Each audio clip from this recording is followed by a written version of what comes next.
My name's Paul and I have a spinal cord injury and I'm a tetraplegic. I was in Stanmore Hospital at the time, suffering with quite severe depression, and part of it was because of not being able to play games. My IoT did some research and found Special Effect on the internet, and that's when you came in and you set me up with all sorts of different controllers and different types of buttons and showed me that there's still gaming to be done and I can still play. I'm now using the Xbox Adaptive Controller. Each button, it does different things and they're all laid out in places that I want them. And then I have one button in my mouth because it needs clicking continuously. The more you've helped me play games, the more I've improved, and I didn't think I'd ever be able to play as I am now and playing as good, or if not better than I was before my injuries.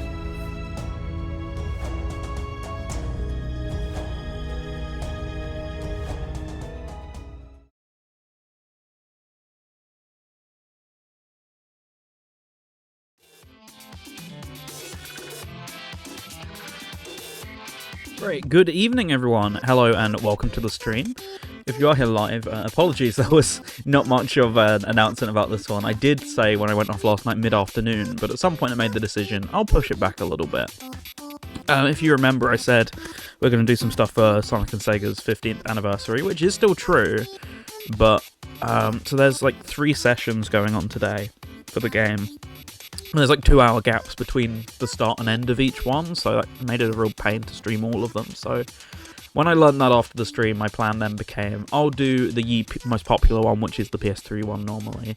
So we'll do that online at the end of the stream. That's about 9:30 that starts. But before then, I can still get on with my Shadow Generations playthrough as intended. So we're going to do that. I meant to actually start at 6 here, so I'm already running a little bit behind, admittedly. I'm not sure why we're stuck in this loop, seemingly, but time for peak, indeed. I'm gonna be skipping all the story and stuff, which is a shame because the story is a big part of this game, but I've been wanting to replay this now for a couple months. It came out back in November and I 100%ed it, but I've just been wanting to run back through it for the sake of it anyway, so figured a stream was a good time to do it. So even if my plans have all fallen through for what I was originally going to play this as part of, I still really wanted to do it anyway, especially since I actually went out of my way to pay for a PS5 disc. I wanted it physical at some point, but in order to be able to stream it right now, I need to play it. I need to get it on PS5 or Xbox, basically. So I did that.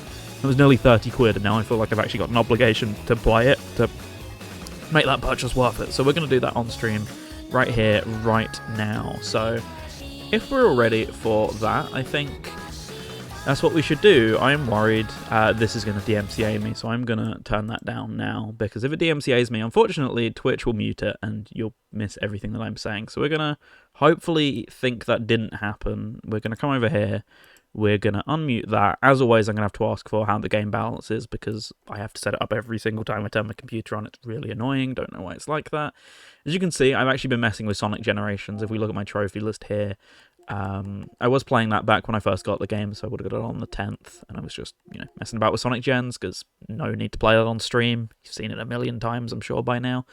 But Shadow Gens, I've not touched at all, so we're all good and ready to go into that. So I'm not going to waste much more time, because, well, depending on who you ask, I've either already wasted a couple hours, or I've wasted 15 minutes, so we're all good to go. We're here to raise money for Special Effect, of course, as you've already seen, so we're going to keep on that train and keep raising some money for them, hopefully. If not, we're going to have a great time here on stream, and with that in mind, I'm going to turn my game audio up because it's awfully quiet, and I'm going to assume it is for you guys, actually, but sound effects are different to music, as I've learned.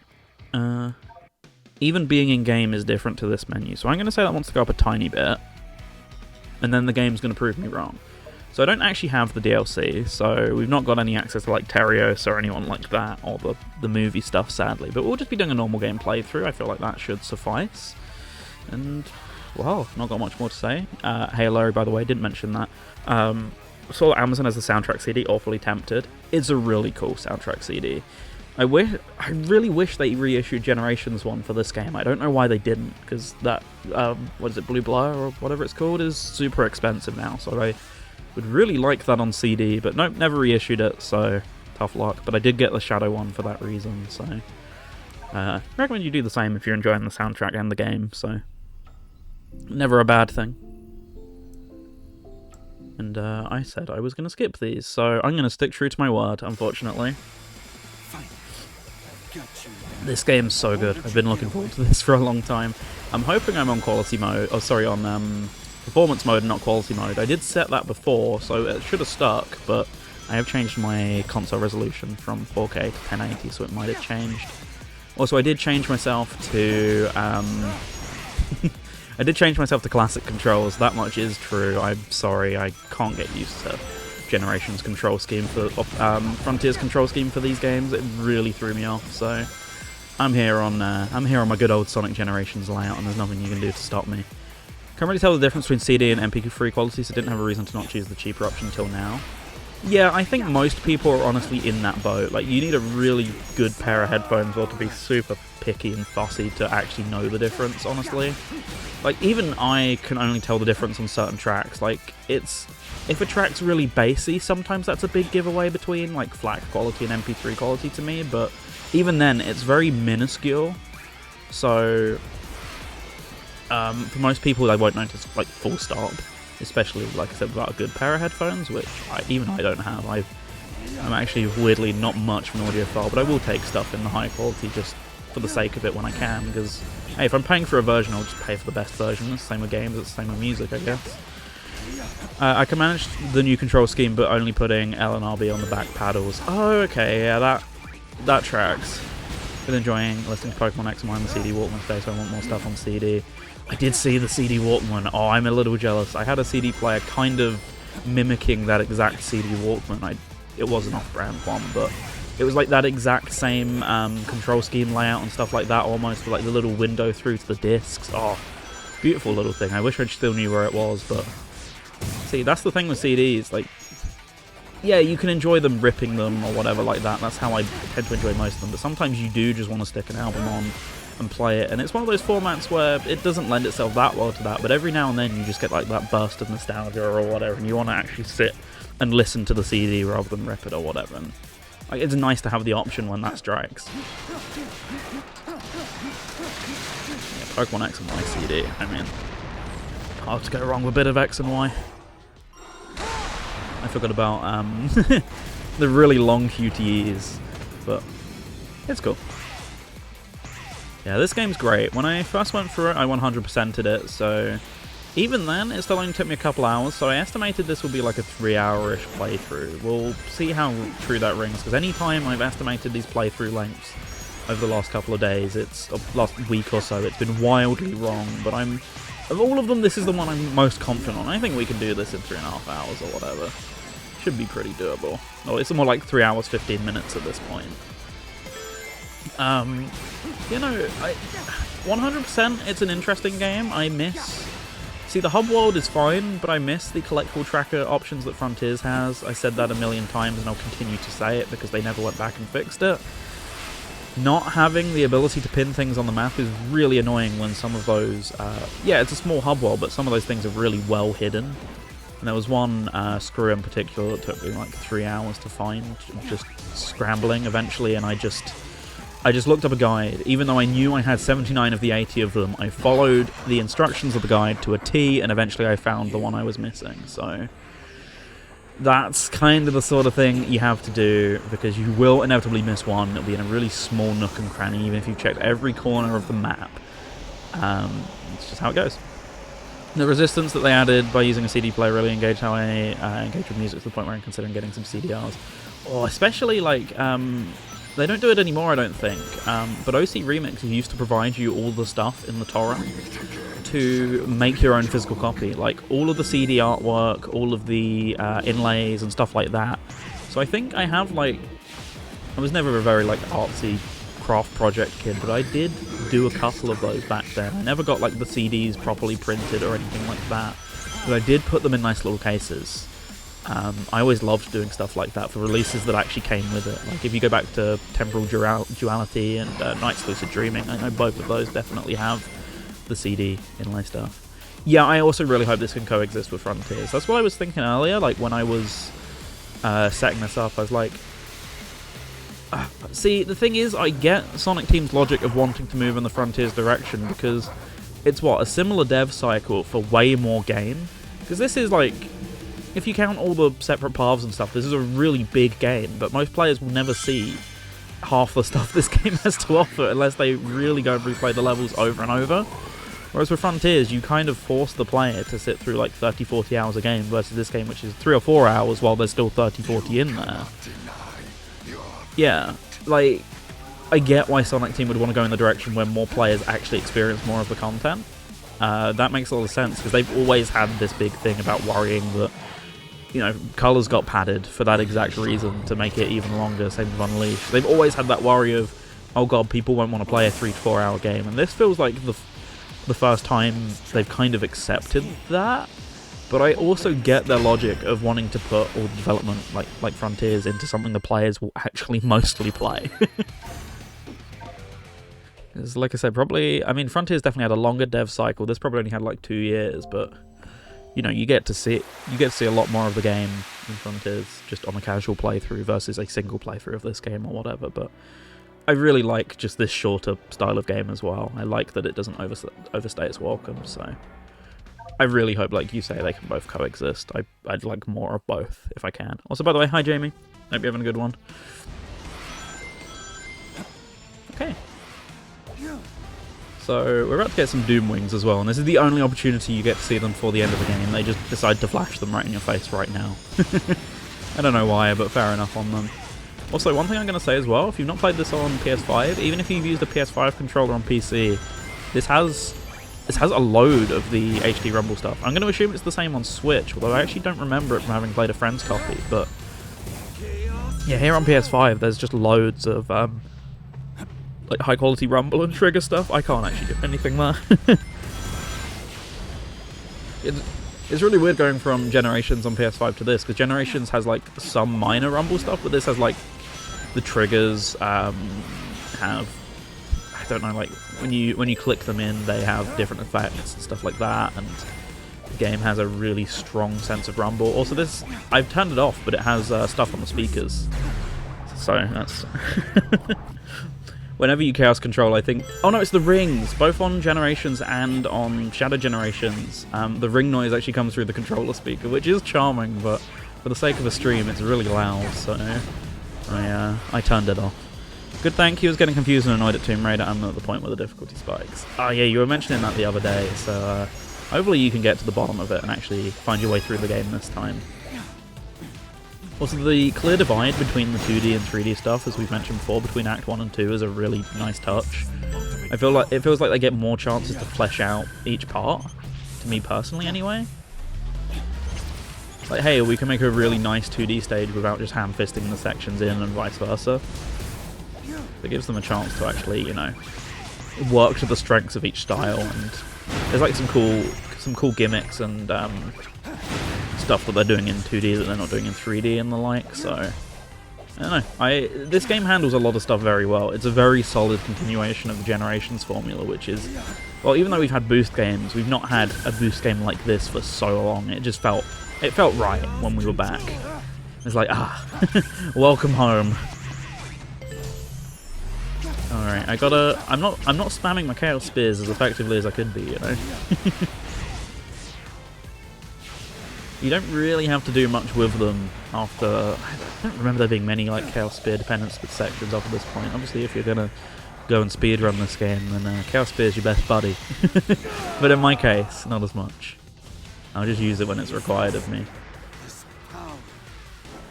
Yeah, hey, here's your mandatory Doom Wing tutorial. I sure hope this appears later in the game. This looks so good on PS5, even with the stream compression, doesn't it just? This is performance mode, like I've mentioned. So, I mentioned it a bit earlier on, you might not have been here, but so this isn't even running at full resolution. There is a 4K option, unfortunately, even though it came out like a week before. Came out like a week before the PS5 Pro. They've still never gone back and given it a PS5 Pro patch, so people with it can get 4K 60, which is a shame. Would have made a lot of sense too, but they have not done that. Sega's only title with it so far, I think, is Pirate Yakuza, so that's because that came out after the PS5 Pro, so that's a bit of a shame, but I don't have one. I don't intend on getting one, but it would be nice for the people for the 4 people who do seemingly own one and didn't sell it at my local CEX. Be nice for them if they could. Yeah, the 60 makes it pop so much, and I think even on performance mode, if your TV is set to 4K mode, I think it runs at like 1600p. I know that's true for Sonic Frontiers. That's higher than 1080p even with the 60 FPS lock. I'm pretty sure it's going to be the same on Shadow Gen. So this is actually not as good as it can look, even if you want your 60 FPS. Yeah, so it's 60 FPS on current consoles.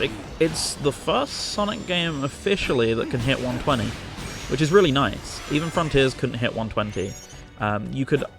You can always unofficially uncap Sonic games, but they almost always have issues with like frame rate and stuff like that. Oh, sorry, not with frame rate, with game logic being timed to frame rate. So in Frontiers, some of the puzzles completely break and you have to turn the FPS back down and stuff like that. Whereas this game is the first time flat out you can uncap it. Technically, if you're going to be really pedantic, you can in Colors Ultimate, but it breaks. But the option is there in-game. And you technically also can in Sonic Forces, but most of the logic's tied to 60 FPS, so it actually still looks 60 even if it's on 144 or whatever. So this is the first time flat out the game runs at 120 FPS on PC, which is really awesome. I don't know why so many companies, especially Sega, are obsessed with 120 only. Like, at that point, just untie everything from frame rate and just have a ball with it, because Persona 3 Reload's the exact same, 120 highest. I have a 144 monitor, so it's annoying that I have to cap it at 120, but whatever. It's super cool that they finally got around to that. Unfortunately, didn't go back and tie it to Generations, but I can live with it, because this game looks really impressive on PC. I don't have access to a 4K screen or hardware strong enough to run it at 4K on PC, so can't comment too much on that. But yeah, this game is really a huge step up visually and everything else from all the Sonic games before it. So I got a lot of love for this game, basically. I've been so ready to replay it for a long time now. Because I want to go back to it almost instantly, but I didn't want to bore myself on it, didn't want to get too sick of the game or whatever, because I've definitely done that with new games, played them to death, and then Sonic Mania, and then got really sick of them, because I played them way too much within the first year of release or whatever, so I've been pacing myself, I've been pacing myself on this, and yeah, it feels right, I'm ready to go. I'm old-fashioned, depending on the game, 60 FPS still good enough for me. Oh, don't get me wrong, it absolutely is good enough for me as well. I'm not one of those people who's like a stickler, like, oh, it looks too slow or whatever. Like, 60's perfect still. But if I get the option, like, I have the monitor for it, I'm gonna go for it, you know? The only reason I bought it is because I needed a good gaming monitor at the time, and I saw a demo of it, and I was like, oh, this looks really good. And then, I'm a Sega gamer, Sega didn't release my stuff with the option to do it, so I'm happy whenever someone does, basically. Well, that or, you know, Source games run up to like 240 FPS natively, or even all the ones like Half-Life and stuff, or Half-Life 2, sorry, so that's pretty much where I've got most of my use out of it, is playing Portal and things like that. But yeah, Sega are getting a bit better at it nowadays, so I can actually use the potential of my screen a bit better. My laptop that I'm using here also just came with one by default, but I'm not hitting 144 in any game. I'm hitting 60 on Pirate Yakuza with stuff like FSR turned on right now, which is super clean. I have to put it on low settings, but also POV, we're going to Radical Highway, by the way. Get used to it. Yeah, I have to have low settings, but thanks to like FSR and other technologies that like take the strain off your CPU, it means I can actually experience it on a crummy laptop at 60 FPS, so hey, I'm perfectly happy with that. It's been a super nice way to play that game so far.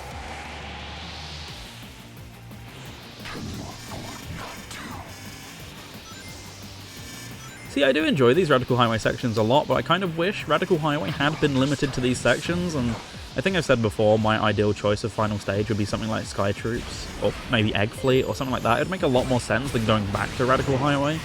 Like, I get thematically why they did it, but it still confuses me just a tiny bit that they were like, yeah, no Shadow the Hedgehog stage in the Shadow the Hedgehog game. Spoilers on that one, but I'm pretty sure everyone here's played it or seen enough of it at this point. But it is a very silly decision. Well, this is the only standalone Shadow game we've made. What do you mean? We never did that again. Ignore the fact that the character we're fighting here is from Shadow the Hedgehog, but, you know. Aside from that.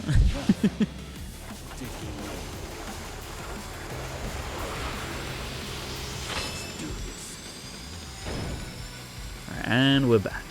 This is a great choice of stage from Sonic Heroes for me. Like, Seaside Hill, of course, makes sense, and once again, people always complain about the stage design of the stage picks of Sonic Generations, but remember, it's a subway incident. You picked them. Not people like you and me, but people on Facebook in 2009, so it's entirely on other people if they wanted Seaside Hill, but I think Seaside Hill was a great pick there. But yeah, if you've got to go Shadow, it's something like this, or Egg Fleet for sure, make more sense from his perspective. Like, this is a semi-important stage in the Dark route from what I remember. So yeah, it makes a lot of sense that they chose this one, and I think it really fits. Like all of the sunset theming here, of all the oranges and the blacks and the reds and like the sharp shadows and stuff like that. Definitely, I get the decision for it. That okay, probably a bad time to use Chaos Control, but we're good. We're alive. Also, look at how long these stages are, like 5+ minute boost stages. My preference more lies towards like 3-ish minute stages like Sonic Generations, but I'm pretty on board with the long ones. It's definitely nice to play through. Please, magnetize to a rail. I know this isn't Sonic Frontiers where like you snap to them, but I do need that in that one instance. I was a little bit worried about that. Ran a benchmarking tool for a game I meant to run a while back, Black Myth Wukong, and it was weird seeing it hit between 80 and 110 FPS out of a 60 FPS display, meaning not seeing it's at full capacity. Yeah, like, that's it with a lot of games. Like, if you're capping at 60, then it's nice to know that you've got a load of performance spare, basically. That's what I kind of like. There's some games, like rhythm games, where you definitely want to run uncapped, so the higher the FPS, the more it's polling the controller generally. So, alright, I've still got Act 2. I was looking for the gates. Yeah, with rhythm games, it's looking for the controller's inputs, the more frame rate you have. So a lot of stuff like Clone Hero will actively recommend you run at a higher, an uncapped FPS. So it's nice to know you've got that spare in cases like that, where you can get some more responsive controls and all that. Even if you're not seeing the performance difference, you're probably, you know, under the hood going to be feeling it or whatever. Same with, I always ran, the only Monkey Ball that you can unlock from 60 FPS on PC is Banana Blitz. For some reason they removed that ability from Banana Mania. Having it check the controller more frequently, I didn't notice directly, but I was like, oh, in a game like Monkey Ball, like every input counts or whatever, so definitely makes more sense to run that at a bit of a higher frame rate if I can. Right. So we're already making quick work of this. I think it's the challenge stages that are mostly going to be holding us back here. Mainly looking at the PC port on Megamix with mods as well. What a port! There is also a mod to uncap that on PC, which isn't in the base game by default, that I'd recommend. There's a lot of mods I'd recommend for that game. There's a lot of cool stuff. I mean, you know, Jamie of all people might enjoy it. Someone recently ported over the Sega Hard Girls characters, which I've been using in my recent randomizer run of the game. So that's a lot of fun because those not in the know, the characters or the versions of the Sega Hard Girls that appeared mostly in the anime. I think in the light novel there's some slight differences, but that's designed by Kay, the same designer of Miku and Co. pretty much. So it fits really well. Like you'd be surprised how weird it doesn't feel. It's strange. So you got a lot of options like that, and obviously a lot of song mods and stuff. So that's a game that definitely shines most on PC. I've played so many of those songs, like, in the base game hundreds of times on PS4 and Switch, so it's really given it a new lease of life for me, definitely, playing all these songs that I'm not familiar with at all, or that I've always wanted to play in a Diva game but never got licensed, or were in older games, like Kaguru Days, that never got re-licensed for whatever reason, so there's, like, a lot of cool stuff in there. Are there mods that Interactive didn't make it to Megamix? Yes, there is the F2nd pack for, like I mentioned, Kaguru Days, just there, for example. And the X Pack's the other one you'd want to probably check out for that same reason. All the stuff that didn't make it over from Project Diva X. That's for like stuff that's in official games. There's loads of stuff that's never been in games as well that's also made it in as a result of mods, so I'd have to like send you a list of stuff that I've got at some point. There's loads of stuff. I'm just going to Chaos Control and not deal with you. What's the nice thing about the Act 2 stages, I don't get sent to Radical Highway. So I can just chill in Rail Canyon in peace. And there we go. Already the first gate down. Oh, did I run out of drink? I did. I think you can do that. I'm pretty sure there's a mod that restores that. I can't remember what it is. But I'm pretty sure there's like video restoration mods and stuff, and I know there's one for... Can I not do this yet? Can you not launch enemies yet? Also, hi Screw. How do you actually do it? I thought you just held the X button. I'm guessing not, so I'm just going to continue climbing, I guess. What they think of the new video? I honestly don't know. I've never been a huge fan of it, but yeah, there's a couple instances like that where you can restore them. You've also got the, suddenly the name's completely gone from me. The Japan exclusive, Popo DLC for the original F has been restored as well, so can't remember the mascot's name off the top of my head. Oh, here we are. Something calls to me? What is it? Couldn't be a brand new power, could it? There we go, the flings of power, okay. Wait, can I go straight to the boss? No, I was gonna say. Oh yeah, I forgot. The game technically wants you to stomp them to end the action chain, but you don't have to do that. I don't think I ever did that once. So you want me to go here and go, oh, look, I can't do anything, so I can actually go and get these. There we go. Did you say Popopo? I did indeed.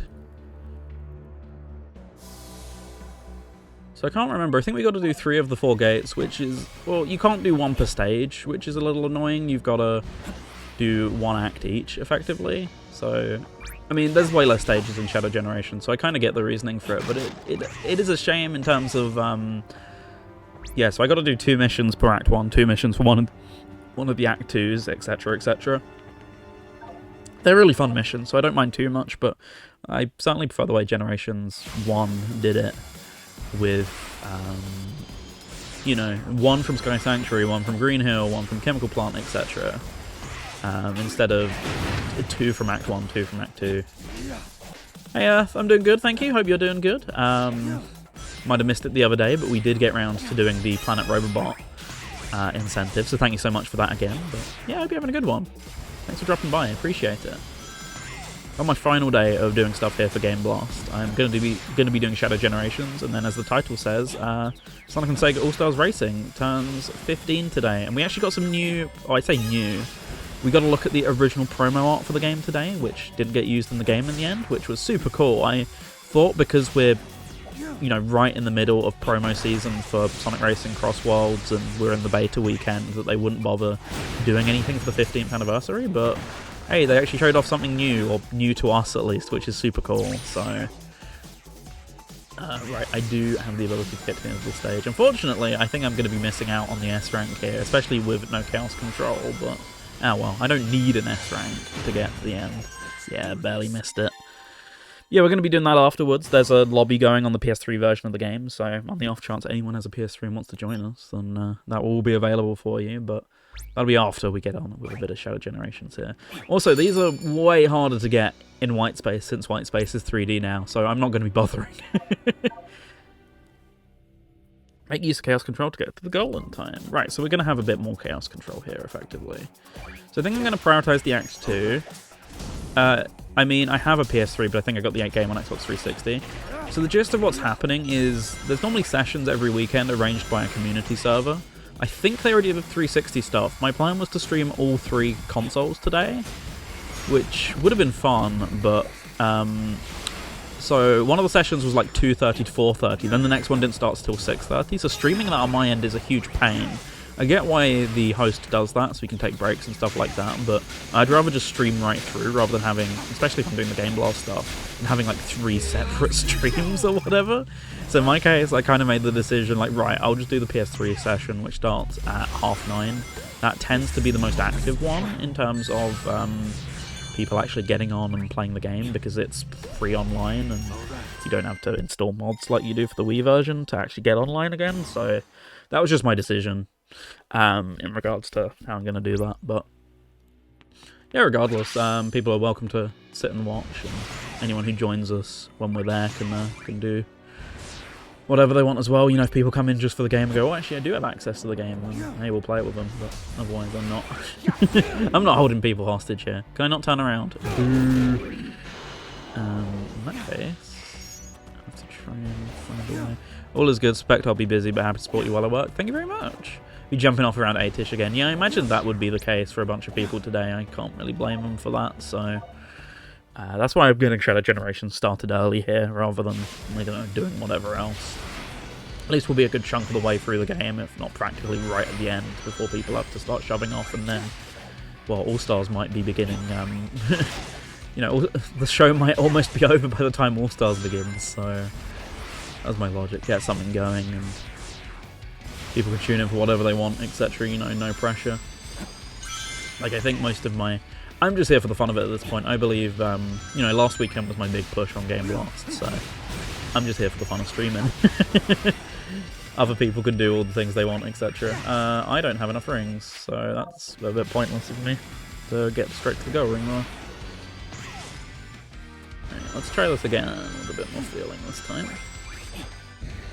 I'm going to go down, because there wasn't very many rings when I went up. I'm saying that there's not very many when I've gone down here either, so I'm quite sure what the situation is here. Oh, I just realised I'm out of luck on... Yeah, I'll watch the more stars afterwards. Nice.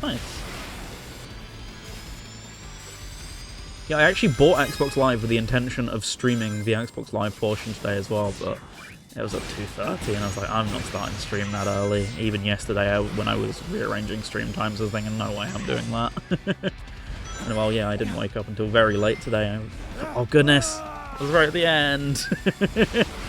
Yeah, I caught up on some sleep today, so definitely didn't make it to that one, but I think they did, as I said, I think they tend to do most of them every weekend, so at some point I'll just make the most of that, because even standard Xbox Live is £7 flipping for a month subscription nowadays. It's rough.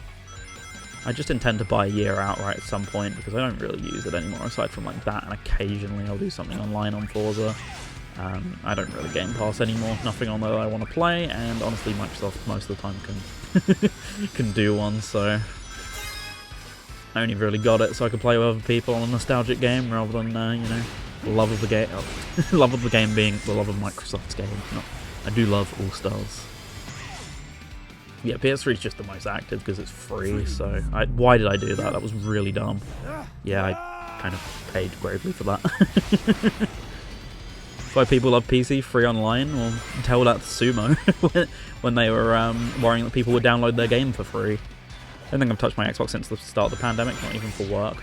I use mine quite a bit, especially with the backwards compatibility program, but I mean, PC is my main platform pretty much all the time, and PS5, if I'm going to buy a physical game, I'll tend to buy it on PS5, so Xbox is definitely the few exclusives I care about, and a backwards compat machine, but I do use it quite a bit, because I prefer the controller over the PS5 controller. I'm aware that's actually a bit of a hot take. I know people really like the PS5 controller. I'm okay with it. I like its special features, but I've never been too big on the D-pad, so it puts me off playing a lot of 2D games on it, whereas Xbox has a pretty good D-pad, in my opinion. I know that's, once again, a bit of a hot take to some people, but I really like the Series X controller's D-pad, so I find the controllers work better for different things. Yeah, it's definitely my controller choice when going to PC, but sometimes I will just grab a game on Xbox if I don't have access to the PC version just because of the controller, and especially, yeah, I'll use the Xbox One for back compat games and stuff on 360. Like, I intend to get to Beautiful Katamari whenever I've finished with Pirate Yakuza, and so for example, it'll be useful for that sort of thing, and I play Sonic Unleashed on it quite a bit. Used to play Generations on it quite a bit, but obviously a bit less for a reason right here. I mean, controllers are good for stopping my arthritis flaring up. Yeah, I know a lot of people struggle with like keyboard and mouse and stuff like that, but even with like controllers, you've got to get very specific ones for arthritis and carpal tunnel and stuff like that. A lot of people have their preferences, which is fair. I don't have any issues like that, luckily. I'm gonna put a yet on that, because you never know what time may hold, but yeah, I'm quite lucky. I just find the Xbox controller most comfortable, so I always go back to that one whenever I can with games. More being on a keyboard for work all day, need to change positions. Yeah, I had to get a keyboard I found comfy, which ended up being a mechanical keyboard just for work purposes, because I was typing all day, and it was not fun typing on a rubber dome keyboard, which just like had no give and loads of give at the same time, so it was actually really uncomfortable typing on that for like 8 hours a day. So you just got to do what's comfy for you at the end of the day, and for me that is, I really like the layout of the PS3, 4 and 5 controller. They're ultra comfy to me, but just my preference on the D-pad means I lean more towards Xbox when I get the choice. 360 D-pad sucks though, like that's not a hot take, everyone knows that. Okay, 2 of 3 keys. I'm gonna go all the way back over to, can I warp yet? I can warp, I'm not gonna walk all the way over there. Why do that when I've got access to a map?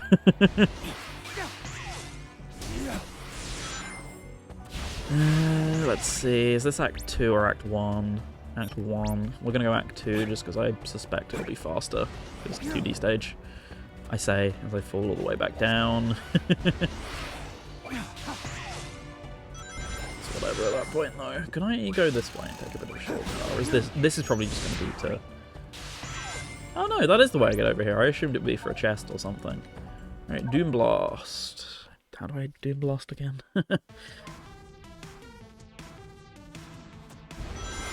I think you're right, 360 D-pad wasn't the best. Last time I used that was for Generations. Oh, it's this thing, right.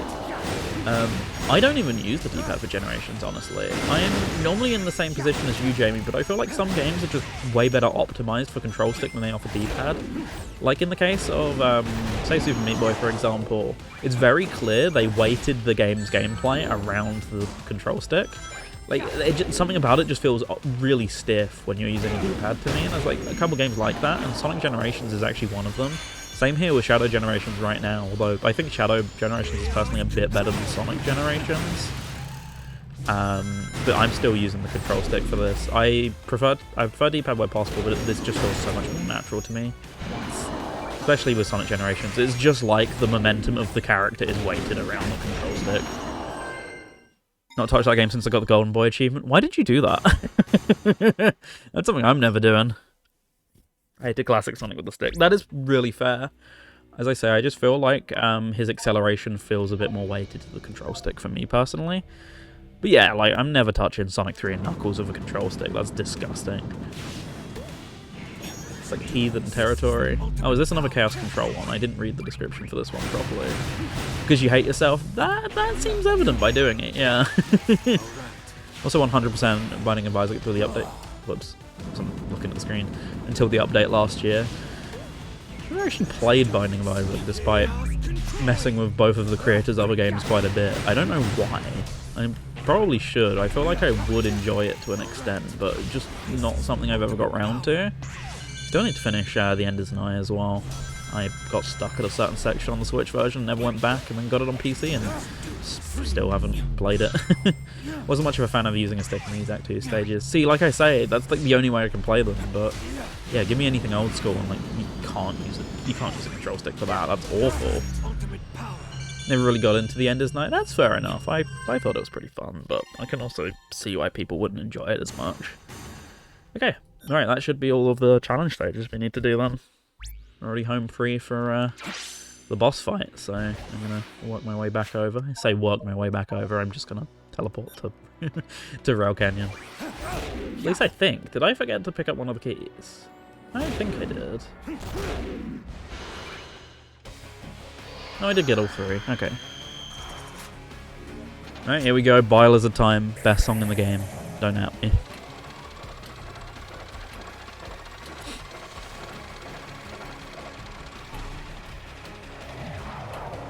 Let's go. Already making really good progress. Oh, boss is so good. I am very outspoken on not enjoying the Bylizard as a boss fight in either Generation 3DS or especially the original SA2, so I'm so glad they actually made it good here. And also, by the way, what a banger. I've already kind of I've already hinted at that, but it really is. Yeah, you missed a key you need for the third boss, but you can get that later. Do I actually need all of them for the third boss? Is that a thing? I forgot about that, if so.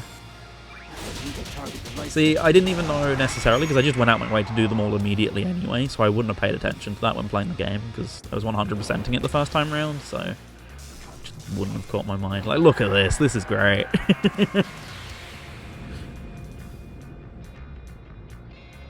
Like, all the twists these boss fight gets over their original incarnations is just... Oh, it's chef's kiss, isn't it? Third boss needs 4 keys, 2 from Chaos Island and 2 you don't need from the other 2 bosses. Interesting, I actually never knew that, so that's good to know. I knew it would pop.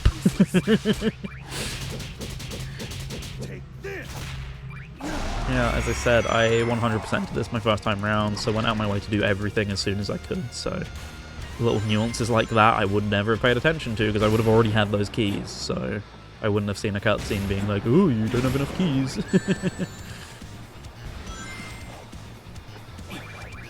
Please homing attack. I know you're not force is bad, but I do need you to work a tiny bit better than that. Much better. Do it. Oh yeah, I should have mentioned as well, if I finish this game really early, any extra time I'll just put into Crossworlds until 9:30. I don't think I will finish this game early. I'd assume I'd finish it late, because I've finished every other game I've put an estimate out for late, but on the off chance it does happen, then you know what we're up to. Graphical leap since the Dreamcast made Biolizard look so good.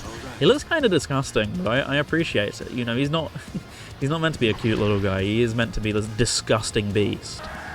So they kind of did a good job with it. I was like, oh, so good. Combined with the Richard E.B. remix, they cooked this so much. This game is cooking the game. I've got a Lego Biolizard to build at sometime soon as well. I actually ended up picking up the Lego set with Supersonic and Super Shadow on Thursday, but hadn't quite got to it yet. I think I'm just meant to dodge here from memory, and then he'll send actual things for me at some point. I did all of these on hard mode as well, because I did end up getting the 100% on Steam, but yeah, I somehow forget some of these. Like, I played this boss a couple of times to get the hard mode S rank on it. I should remember this. Oh, right. Get chaos controlled, nerd.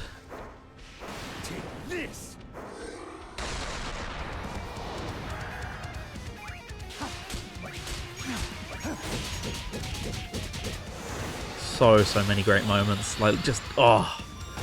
The choreographing of all these fights as well is what makes them for me. Like, compare this to Generations fights. So the only one that has really good choreography to me is, I mean, technically the Perfect Chaos fight kinda does, but the Extragoon fight's like really well put together. But like every single boss in this feels like an epic anime battle, you know? And like Metal Overlord, who is cute as a button, I mean, he's a scrunkly guy. Imagine showing SAT players this back in the day, this version of Biolizard, their brains would explode. Okay, right, time to go and find another Doom Gear.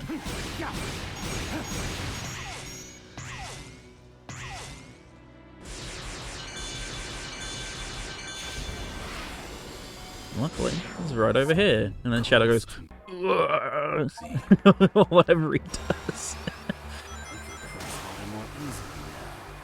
Feels like the, you know, the meme of the, what is it, the meme of the guy having an aneurysm, which with no context is an incredible thing to say, but the, I can't think of the exact terminology for it, but Shadow makes some incredible noises in here.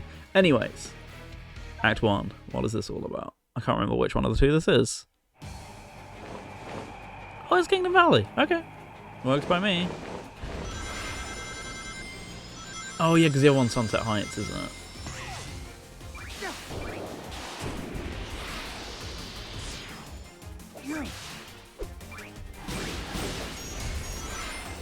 Okay. Yeah, Kingdom Valley's awesome in this. Both acts flow so well. Easily, like, do I want to say it's the best playing stage in the game? I kind of think I do, because it shows off the Doom stuff really well as well. Oh, so good. I mean, Kingdom Valley is already a pretty decent stage to begin with in its original incarnation.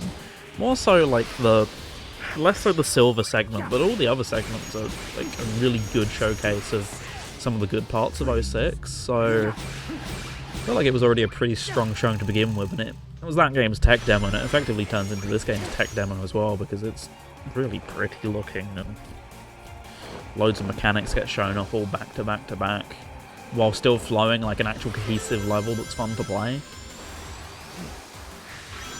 Oh, so good. Is that appraisal for Sonic 06, I hear? This is, as far as I know, it's appraisal for Sonic 06. I mean, you are allowed to think that certain things about Sonic 06 are okay, and this was certainly like one of its way more impressive levels, so it makes sense that going into Shadow Generations, this is like one of the more interesting levels as well. Like, thematically, aside from, I think Crisis City's a better level to play in that game, but thematically there was just something about Kingdom Valley and like all of its geometry and the way it flows together as a stage. Like, when you get something like Project 06 that kind of fixes the gameplay of 06, you really get to see that level and Crisis City for what they were, which was actually pretty decent Sonic levels for the most part, and as I said, kind of minus the silver section in 06's Kingdom Valley. To be fair, 06 is bad, but I don't think it's as bad as people make it out to be, and there's a lot of nice ideas that didn't work, but I wish they would try again. I mean, Project 06, as I said, it exists. That's probably the closest you're ever going to get to them trying again. And it's a really solid little showcase of all of the good bits rather than all the bad bits. Can I need to... There we go. Can I actually not fling out of the building right now? I thought I could, but no. That's a different building I'm thinking of later on, I believe. Oh, so the Eagle's back. How can it be bad if the Eagle's here? And yeah, these surfing sections, as someone pointed out to me, are a replacement pretty much for the hovercraft section. I was like, oh yeah, that makes so much sense. That explains a lot. Project 06 even has a Wikipedia page. That's how good it is. Jamie, you got a good PC now. You can check these things out. I really want to... I mean, I need to finish the base 06. I've still never finished base 06, but I've like messed with Project 06 on stream exclusively as a, oh hey, I need to test some PC settings and stream settings and stuff like that. That's the only times I've ever played Project 06 on stream, but I feel like I should give it a little bit more love, because I've only properly played the Sonic stuff in it. I've never played the Silver or Shadow stuff, because I don't like playing as them in the base game, so I've never, as a result, felt like, oh, I've got to go back and do that in Project 06 or whatever, but from what I know, they really salvaged those two characters, so all the more reason to go back and actually find that out. Yeah, did I mention the stage is good? It flows so well. Have you really never followed me up? If you just did, I don't have follower notifications, but thank you, appreciate it. Yeah, you used to have follower notifications, because as a good streamer, you feel like you should point out everyone who follows you, but then I was like, as a viewer, I will actually wait till people go offline, because I'm just that awkward, and I really like lurking, so at some point I made it a thing to be like, oh yeah, I should turn off follower notifications. So I did do that. I should at least turn on subscribers and stuff like that, but I've never got around to it, so... but thank you if you did, regardless, I appreciate it. Oh, they even got the max speed section, and you know, it's not max speed, but it makes it feel like it is. Oh, it's great. Right, I can check these things out and no longer have to fill out the loop relying on things like YouTube. There's a lot of good 3D Sonic fan games nowadays, and I mean, not even like Sonic fan games and stuff. You can check out the Spark the Electric Jester 2 and 3 as well. They're really good 3D Sonic style games and things like that, but require a pretty good PC. You can do that now. I mean, admittedly, Spark 3 is on Switch, so I'm going to assume you'd rather play it there, but 2 is only on Xbox and Steam, so hey, good access to play stuff like that and other 3D like fan game and PC only stuff that you missed out on.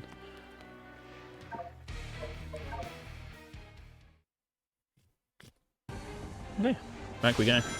Even the 2D stage here like really shines. I remember liking this one a lot too.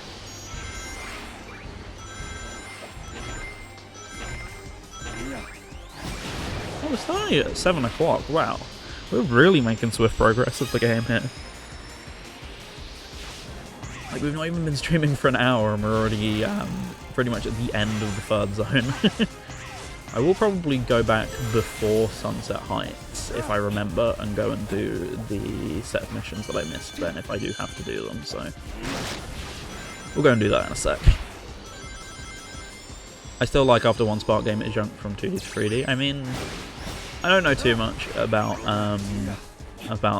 like Lake's thought process or anything, and I don't know, I definitely don't keep up with them as much nowadays. I like the games, but always kind of, without getting too much into stuff, never like as a developer and as a person, I'm like, personally. But, you know, that is what it is.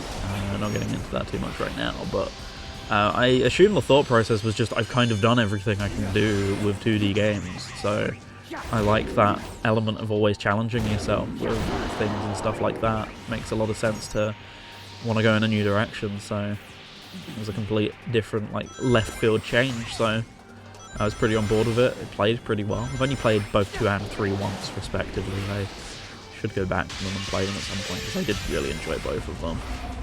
But never quite got to it. Freedom Planet stays 2D, which I love for it. Isn't Galaxy Trail's new game, like, completely different from Freedom Planet?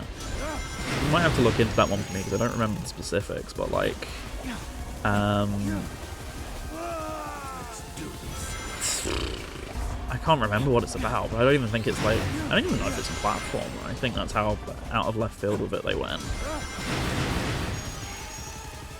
Yeah, I one day will finish Freedom Planet 2, I swear. I wasn't hugely taken by it when I played it on PC when it first came out, but I do kind of want to give it a second chance. Because I did the same with the original Freedom Planet and enjoyed it a lot more when I gave it a second try, so I'm hoping it'll be the same with Freedom Planet 2. Even still, 1 never clicked with me the same as it did with most people. Like, oh my goodness, this is one of the greatest Sonic-style platforms or whatever. I was like, it's alright. So I was just kind of waiting for 2 to click a bit more, and it never did, but I'm sure it will. I give it more time eventually.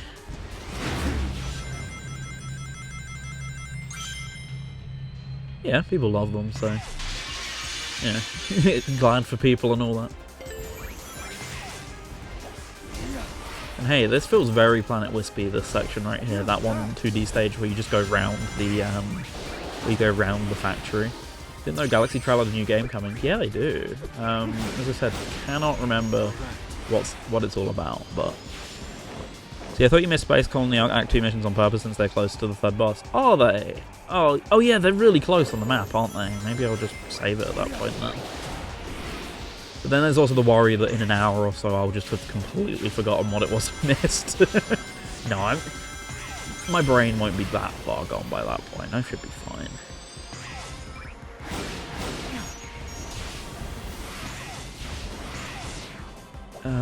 That's not the order I meant to do those in. I meant to boost... Oh, sorry. Yeah, I meant to boost then jump rather than jump then boost. That was what I meant to do, however.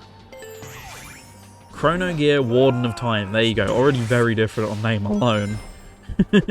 Oh, it is 2D. Huh. Thematically different. Good time to use my Chaos Control. Right. Oh, I was 0.97 seconds off that S rank. Well, can't win them all. Big. And it's the real big, I think. No, wait, it can't. Is it the real big? It might be the real big. Right, let's go and do that now. Oh, they're also only the co-developers. Okay. Right, so we're back here. It was... I climbed up here. Oh, that is the real big, unlike Frontiers. Okay. Yeah, because any of the characters who were here weren't in Sonic Generations, and the like retroactive plot reason is because they were in Shadow Generations' world. Same with Warbot and Cubot, who I don't think we've seen yet, to my knowledge. Destroy the artificial chaos. This is just catharsis. I'm so glad they put this in. After so many years of being trolled by them in SA2 and having to deal with like Lost Impact and Shadow the Hedgehog, this is just so so rewarding to take them out real fast back to back. I've been waiting for this. I don't recall Big at Sonic's birthday. Yeah, Big isn't there. Same with Orbot and Cubot. Same with Omega. So that's the reasoning they retroactively went with, is because they're here in Shadow Generations is White Space instead of Sonic's White Space. Which I think is pretty cool reasoning, because originally they just weren't included because they weren't popular enough or whatever, so it's nice to retroactively fix that now that all these characters have got like a following of their own. Like, I've definitely gone on to appreciate and love Big a lot more in the years since, so I'm glad he gets some representation in here. How do I actually get up here? I think I was meant to... the homing attack chain those guys, so I'm just gonna jump around and hope I make it. I didn't make it. Orbot and Cubot though is because of Eggman. What's the reasoning for that again? Because he just doesn't want them round or something, or what? Because he finds classic Eggman. That's of course the reason they weren't there originally, like when they actually wrote Generations, because he didn't need a sidekick when he already had one. But like, as with all these things, retroactively they come up with a reason as to why they weren't there plot-wise. Oh, they got separated. Yeah, I think they explained that, and that's why they're building the rocket ship or something, isn't it? I don't think you actually get anything for building the rocket ship though, which is really funny to me. I don't think there's any reward from what I recall for doing it. You get rewards for getting bolts, but I don't think you get anything for finishing the ship. What did I mean? Oh, they just took it off. This is the ultimate power. Right.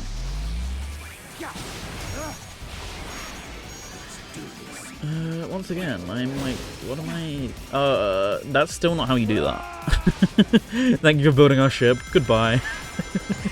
You're the weakest link. Shadow's too busy running off into the sunset and going to fight Sonic or whatever, so makes sense. If I remember what that cutscene is, I will try and watch it, because it is a very cool way of playing these together. Damn you. Tricked again. Right, so we're going a different way now, so hopefully I don't get stuck again, but we all know I will. So we'll wait and see when that happens.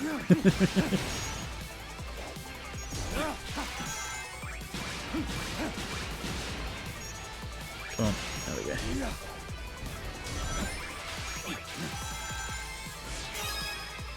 Oh, I got another collection key for doing that. Oh yeah, it is just a detour, there you go, see. Alright, so now the question still remains, do I Chaos Control or something? Is that why it gives me so many enemies back to back? Or I meant to do a Chaos Control loop here? No? I guess I'm just gonna wait then. Wait a really long time. Yeah, I knew it. I knew I should have just waited. The key is things never happen instantly in this game. If you remember that, then you're good. Right, that one's done. What is this one? Just one ring.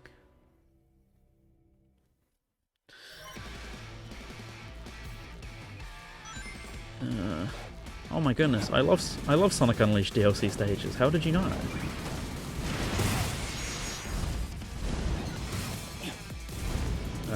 Whoops. I didn't realise all of these platforms were collapsing.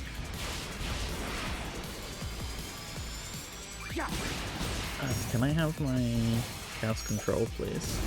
No? Okay. Can I duck under these at least? I can.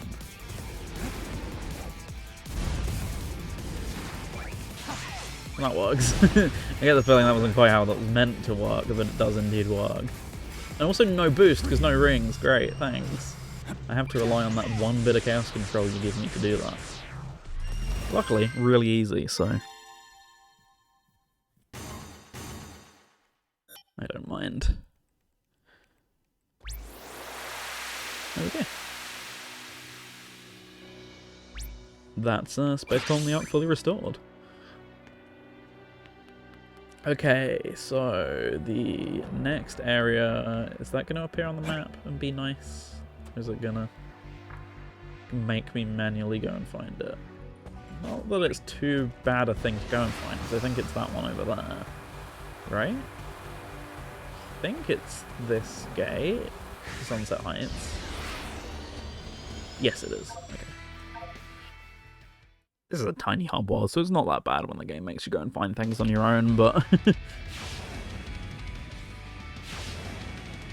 sometimes I just forget. Sonic Team do challenges like that in the next game. They need to up the difficulty a lot of easy S ranks. I always just assumed that's to tie into the Generations part, you know, because the Generations stuff is obviously on disc, as in Sonic Generations. Because Sonic Generations always also had infamously easy S ranks, and they really upped it, even in like Forces and stuff. And, you know, games after that. Like, even the time trial stuff in Lost World, where that's the only place you get, like, ranks in Lost World.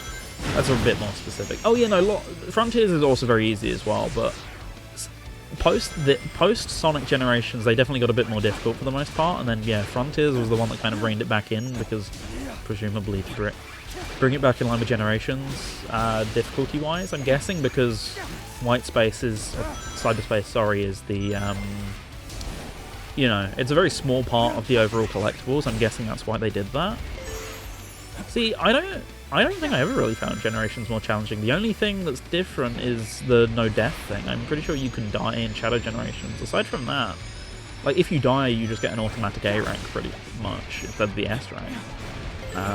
Like aside from that one difference, I think they're pretty comparable time-wise and stuff like that. But yeah, Shadows is definitely a tiny bit easier, but I always just assumed it was to be parity with Generations, since you'll be directly comparing both of them. But that's just my theory on it anyway, and as I say, Frontiers, I think the logic was is that there's so many other collectibles, they didn't want to make the S ranks really difficult and take up all your time when you're already spending, like, however long per world in there when it's not meant to be the main point of the game.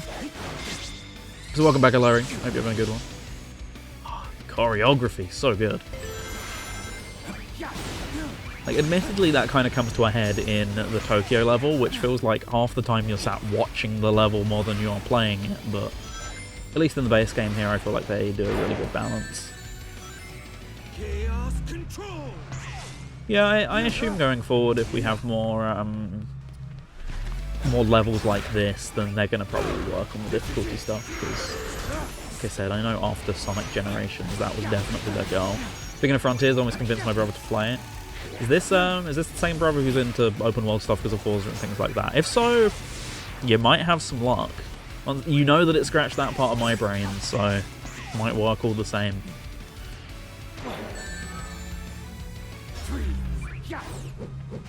Come on. I need to homing attack you. There we go. Much better.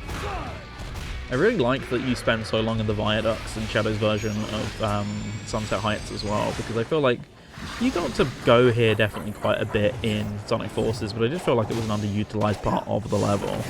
So maybe the clinch. Oh yeah, it's like 70% off on Steam right now, isn't it? That's a super good deal if you don't own it. And yeah, the game is great on PC because there's so many tweaks you can install if you don't like specific parts of the game to make it a bit more your style. Like, there's a million physics mods, which I'm personally cool with the physics in the base game, but a lot of people prefer it with like, oh, tracker physics, or there's like billion different versions of that same idea if you look on Game Banana, so that might tweak the game more to people's likings and things.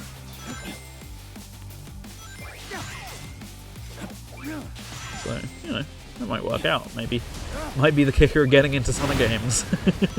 It might work.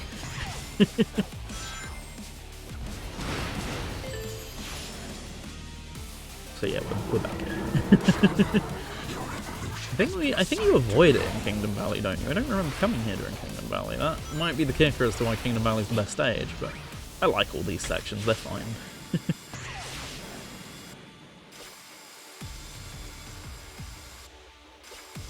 He's one of us, he just doesn't realise it. Exactly. All it takes is one game, that one game that clicks right, and then you get the itch. It happens.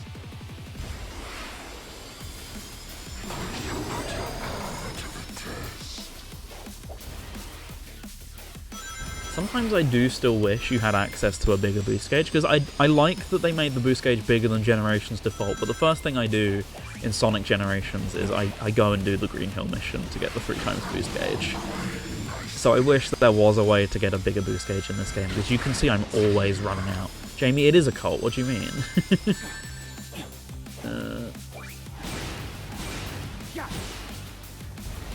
Yeah, I always feel like I'm running out even in this game with the much bigger boost gauge, so Cyberspace clicks and I can get onto the hard stuff, Sonic Shadow Generation. Perfect.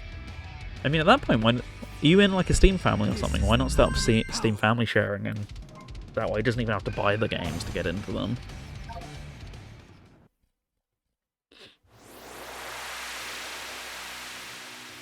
Get him to play Sonic 06. Jamie, we want him to like these games. I've mentioned it, but he's not interested. Really? It's just free games? Well, part of that's not interesting. I have like a full Steam family and we all share the games. It's great.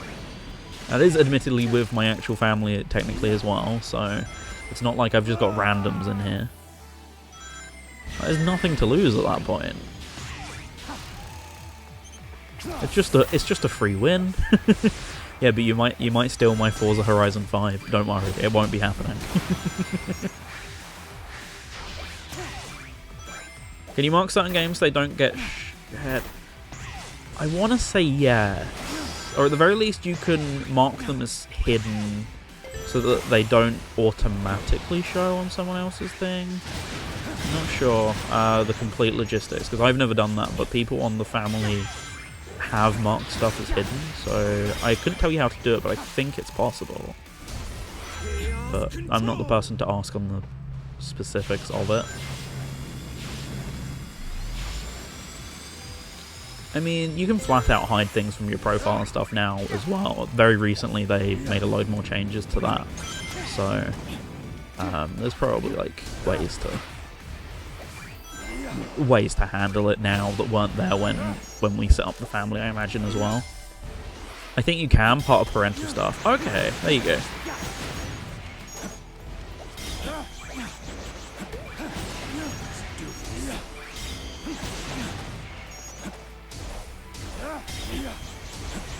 Ooh. I should have chaos controlled a long time ago here.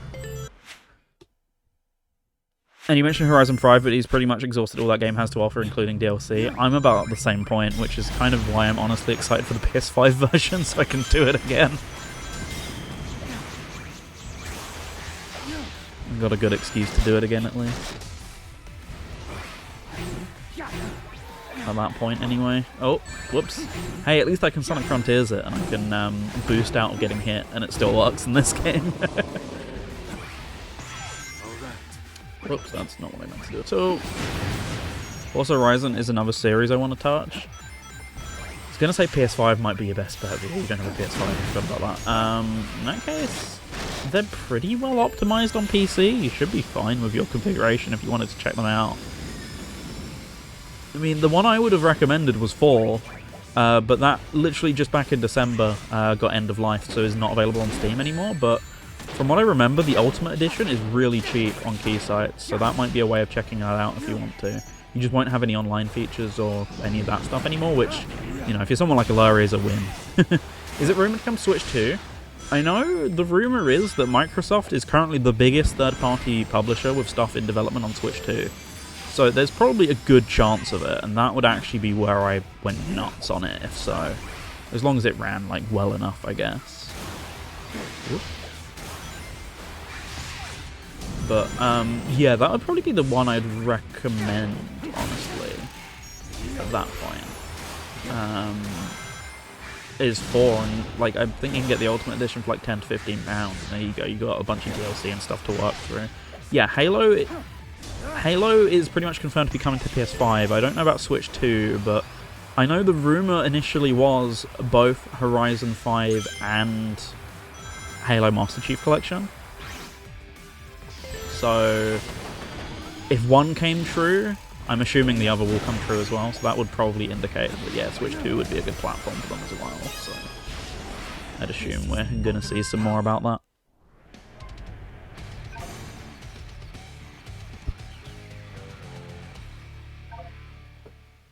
Yeah, I'd absolutely. I mean, I'm a bit more of a keyboard and mouse person for shooters, so hey, if we get that mouse support on Switch 2... It said Microsoft are waiting for April. What, waiting for the April Direct, you mean? Or something else? Oh yeah, that's why these guys are. That's why they're here in white space. So I believe we're going to have to climb the building, and then it's going to do the usual and tell us, hey, nice try, but you need to go and do all this other stuff. How do I open this door? Oh, right. Out of my way. This is almost this game's version of when in doubt, Psyloop. When in doubt, Chaos Spear. I imagine you're planning to get Switch 2. Yeah, I'd assume Jamie is as well, but I've never actually heard him say it outright. Interesting. Yeah, I've been getting pretty sloppy with my savings for it right now. I meant to put... I'm really bad. If I leave something in my savings account, quite often I'll go, oh, I got a bill to pay. I'll just pay it with the money in the savings account, and then I did that once and lost out on one of my £50 payments for the Switch 2. Or, you know, that I was putting aside for Switch 2, so, I've been actually physically taking it out in cash, but I've had things that I've needed to pay for, like artwork for next month, so, because of that, I've been getting really sloppy at putting money aside for Switch 2, so currently I only have like 50 quid towards it. Probably I get paid tomorrow, so I'll probably take out 50 in cash whenever I'm next in town. So at least then I'll have 100 towards the fund. Right, let's go and get over to Sunset Heights. How do you climb this stuff again? I honestly forget. This is a pretty high-rise one to get up to.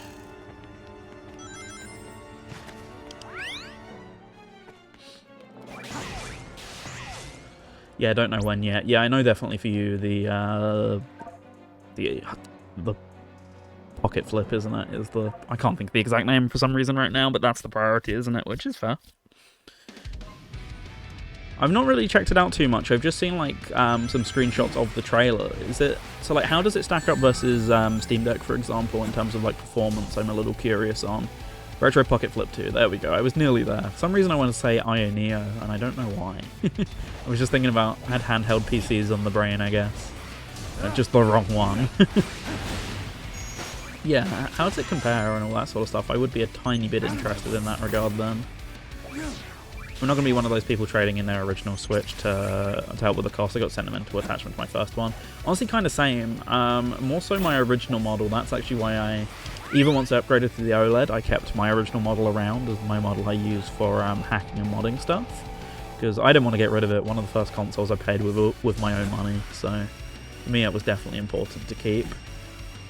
Even my OLED, I kind of don't necessarily want to get rid of. Because especially to begin with, when you know, storage is going to be tight and what have you before I can get my hands on a terabyte SD card. You know, for those initial couple of months, it will definitely be really handy to have the original on hand still. Switch to the first console I was able to afford brand new. For me, that was PS4, so another reason I've kept that around even after PS5. But yeah, Switch was second place, so got the same kind of memories for it. We don't know much, but the rumour is the same hardware as the Pocket 5 Mini, so most GC, PS2 and Wii, with light Switch, Wii U and PC. Interesting. So yeah, definitely not going to be like a drop-in Steam Deck replacement or anything, but for the form factor, that's actually really cool.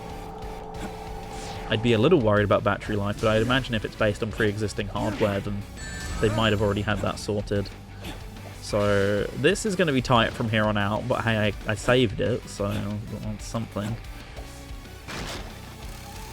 Yeah, I think a lot of people are going to be in the same boat, but there will be plenty of people who do the usual and just trade in their old console. But for me, I definitely don't want to have to do anything like that, especially since it'll be a few months between. You know, I'd probably sell it around about now and then get the Switch 2 whenever that comes out in like June or whatever's the current estimation. So I absolutely wouldn't want to be in a position where it's like, yeah, no Switch for like 6 months or 3 months or, you know, whatever it ends up being. So yeah, not in my case. A nice companion. Yeah, definitely. It's not a replacement, but certainly a companion, more in line with, you know, your retro handhelds you've already got, so I can see that. Right, so I want to keep climbing here, except I'm clearly missing something. I'm guessing it's in here. Yep. And then I want to go back to Kingdom Valley ones. Will that do? Yeah, that's fine. Let's see. That'll do. Oh, that's actually perfect. There we go. Death Egg Robot Panic. Reach the goal. Okay, effectively. Just we shame to retire the Obenic SP so soon, though. Is it coming out soon, then? I didn't catch a release date. I just assume... See, I always assume with these things they're going to be in a few months, but normally these companies just announce them like when they're out of the factory, don't they? There's not really like a huge turnaround from announcement to release most of the time with them, from what I recall, so it's probably actually pretty soon, isn't it? Yeah, I can imagine that'd be a shame, but hey, that's... Even if this one looks pocketable, I imagine that's more pocketable, so it will definitely still have its use cases, and I imagine we'll have better battery life for like smaller games, right? So... I had no idea what I was actually meant to do there. So yeah, I imagine it will still have its use cases. Plus, you know, sometimes you're in the mood for one Much like I am with, like, sometimes I feel like using this controller or sometimes this one. I imagine, like, there'll be a use case for keeping multiple around. Like, I really feel like the GBA nostalgia today or whatever, you know? Announcement looking like... Oh, what, 6 to 8 months from now? That's not that bad for retiring your SP. That's fine. You've retired handhelds much quicker than that in the past.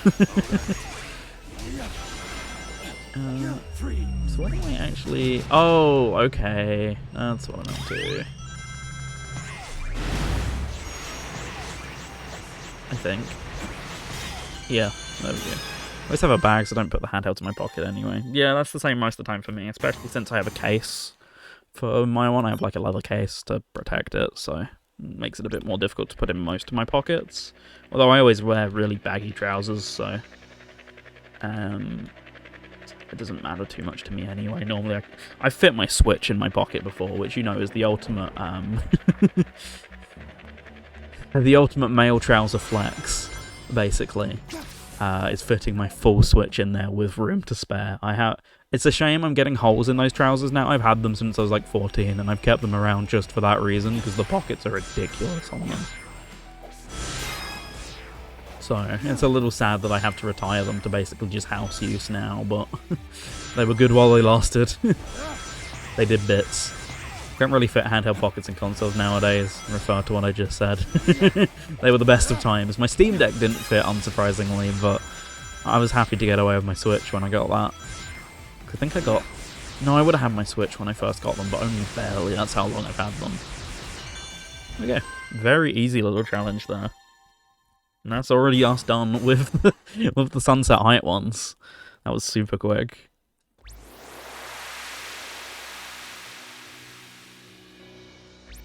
Okay, so... keys there. Now we're going to go and find the Kingdom Valley ones, if the game wants to hint me those. No, why are you telling me to go there? I don't want to go there. Let's go over back to Kingdom Valley for a start.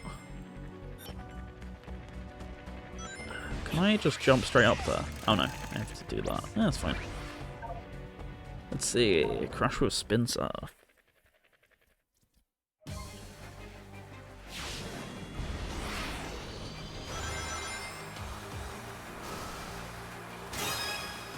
No. Oh, right, that's what I meant to be doing. Forgot. I thought I could boost into them, but no, you literally do have to Spin Surf them. Okay. That was never gonna work, but whatever. Yeah, I might have screwed this up a tiny bit. Ah, well. I was saying that is only 25. That does feel like a pretty reasonable number given the circumstances, so... guess we'll... No, okay. Oh no! No. I'll take it all back. Here's about what Pokemon games play next. I'm only 3 gyms into Emerald. Emerald's definitely next for me, because I want to be able to play it on randomizer. I really like, before randomizing games, personally giving them, you know, an actual fair go vanilla, so I don't want to jump into Emerald randomizer stuff before I jump into Emerald proper, so at some point when I've got a bit more... Well, now that like, Game Blast is done, I'm definitely going to have more spare time to play games in general. But, I want to put loads of time into Pirate Yakuza. I'm still pretty not that far into it at all because of this weekend, so definitely want to put some more time into that, but I want some multiplayer / co-op stuff to do, and I always play Pokemon as a co-op thing effectively nowadays anyway when I go through them, run through them side by side, so that'll be a good excuse to have something like that on the go at some point maybe during the week, so should get to that. Then after that, probably Ultra Sun, and then I'm pretty much... Well, Ultra Sun's the last, technically a game I need to play as such, then I've played everything. I am going back to stuff like Emerald and the definitive versions of the gens that I played the remakes of. So that would still technically mean I've got to do Yellow / Red and Blue at some point. I know people don't consider Yellow definitive, so that's like a whole argument for another day, but then that'll pretty much be everything done I want to do, and then it'll just be replaying other bits at that point. Right, so was that both of those? Yes, it was. That's not what I meant to do at all. Thinking Pokemon Scarlet and Violet, X and Y, Unbound, Dark Violet, or Moemon Mega Fire red. That last one's not even a mouthful. I don't quite know. It's not a mouthful, but it feels like one. Whoops. I could get lore, or I could go back up. I mean, like I said, I was planning on doing Scarlet and Violet on stream. I think I said this yesterday, but honestly, I'm just going to wait for Switch 2 performance boost at that point, because that will actually stabilize it a little bit, I imagine. Don't get me wrong, I'm sure there'll be some glitchy bits still, but I would assume at first glance that it would massively help with frame rate stabilization and stuff, which in turn I also think will affect a bunch of the more frame rate dependent glitches, so... You know, I've been tempted to jump back in myself is effectively what I'm trying to say, but, you know, entirely up to you at that point. Welcome! Hey, Special Effect Page. Hope you're having a good one. Thanks for dropping by. As you can see, currently doing some Shadow Generations, where we're still fundraising. Had a pretty good time with it. The team's been getting on pretty well, but otherwise, mostly winding down here for the Sunday evening, most of us, I imagine. Legends ZA, but maybe out by the time I beat Emerald. That is actually very true, depending on how quick you're going through these games. That's a very important thing. I imagine when that comes out, you'd probably want to hop straight into it right at that point. What am I actually doing here is it just get to the end. I missed that bit. Let's see. I think it's just don't die. At least that seems to be it, so I'm going to try my best to not do that. Well, thanks, rushed off my feet as always. How are you? I'm very good, thank you. I've been really enjoying my time here with doing Game Blast stuff again. I did some bits last weekend, like early, beating the initial crowd as such, because initially I had way more planned than I could manage, unfortunately, due to personal circumstances, but I've always had a really fun time with it. Sorry to hear you rushed off your feet, but hopefully all for good reasons, I assume, so... Hope it's been a good weekend for everyone involved. Whoa. Unfortunately, no... what's it called? Chaos Control for me, so A rank it will have to be. Boo. We're being super swift on this game. We might be done, like, well before 9:30, and then I'm going to have to go, oh no. Oh no, an hour of the new racing game. How awful. Where is the second challenge here? Is it also over here? No? Where is it? I feel like I'm... Oh, it's right there. I knew I wasn't paying enough attention.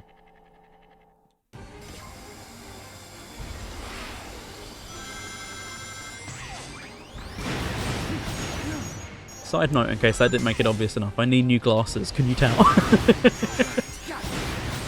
should go and do that in the week, but I've got to deal with the... Here we go, fascinating chat for the stream. I've got to deal with changing my opticians, which is why I put it on for like half a year now. Whoops. There you go, you can't say you don't tune into the stream for great moments like these. Who would want to miss out on such fantastic chat? Not touched Omega Ruby since 3 days ago and still not done much. Oh, Jamie, get back to it. What do you like? Maybe one day I'll go back to that and stream it on 3DS Capture, just as an excuse to do that. See, look, this is all of our warnings here. Should we all go and do this? Like I said, my big issue is I've got to change company, so we've got to deal with the problem of that. But you can normally just walk in and do it. It's actually getting the glasses that's the pain. The actual eye test isn't the issue. Is that all of them, by the way? I think so. I'm pretty sure I did the other Kingdom Battle. Yeah, they're over there, aren't they? Okay, so I can just climb the building again. I was in town longer than I expected, so they were shut before I could call. Ah, yeah. So actually with some of them, like, I mean, I know this is doctors and not opticians, but I know with my doctors, you basically got to ring at 8 AM or you're not getting, like, through to anyone. And this is like a small town doctor kind of thing, so I assume much the same with your opticians, whereas the ones here seem to have a bunch of walk-in appointments. I think that's how I did it last time, was I just walked straight in, and they were like, oh yeah, we got one in an hour, do you want to just sit in the waiting room? Sure. Considering what my second Pokemon... I have what I'm considering my second Pokemon, which is Poochyena. Oh, interesting. I don't remember what team I went with in that game. I know I went with Torchic as my starter, which when I go back to Emerald, I'm probably gonna go Mudkip this time. So just to give it a little bit of variety for the playthrough and all that. I boxed my starter. Oh, I'm not much of a starter boxer. I might have done it in 1 or 2 games. I can't remember what ones they'd be though. Okay, that was weird.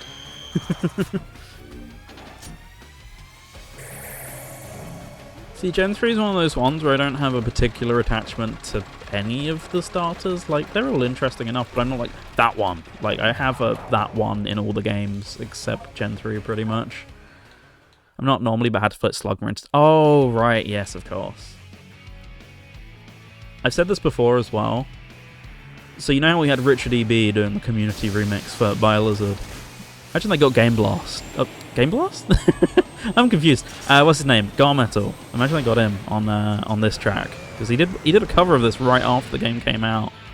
That would have been an incredible scene for this boss fight. I forgot to skip that. Let's do it. Because this remix is really cool, but like, unless you were told, would you know that this was Sonic Adventure music experience on the drums and the rest of it? It sounds relatively the same. Maybe T-Lurch can smuggle him into something. Again, yeah, because we've had him on stuff before, so I kind of hope we'll have some again. I mean, well, we were playing Dream Team the other day, weren't we? Yeah, there is a tiny difference. I definitely noticed it, but how many people who aren't overly familiar with the original track would know, I guess? Like, I definitely knew it was different. The drums are different and the bass line's a bit different. But it's not, like, super noticeable like the other boss fight themes, for me, personally, anyway. Doom, doom, doom, doom, doom. Do it then. Skewer me. Skewer me, sire. Currently as it stands, I'm just gonna spin.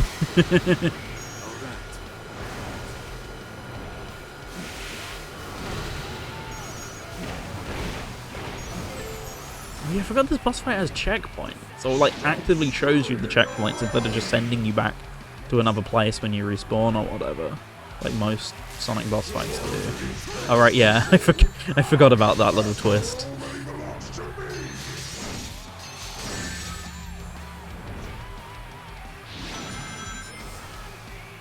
That's a fun one. They need to be super and have the power of friendships to defeat Metal this time. Nah, being a loner works now. He needs friends. Go on, hit him. Got him. Raw edge. Who needs that filtered edge when you can just have the raw stuff?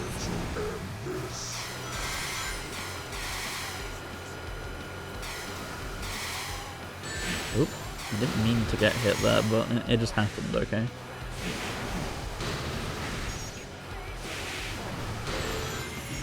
Here we go. Now we're pinch moding.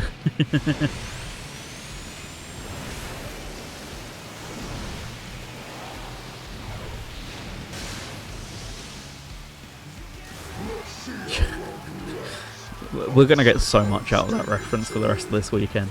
Just you watch.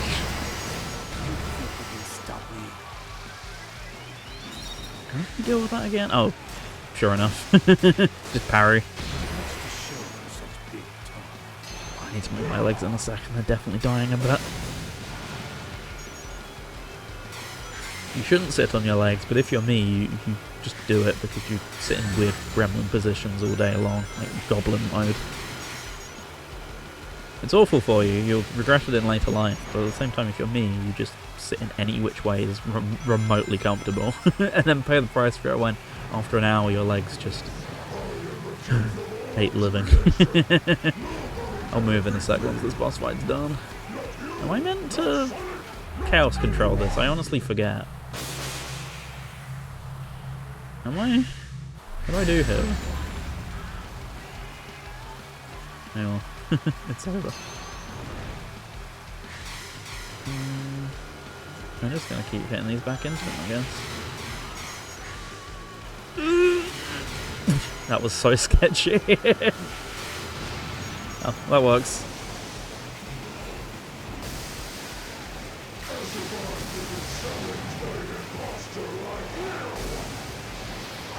Here we go again with choreography.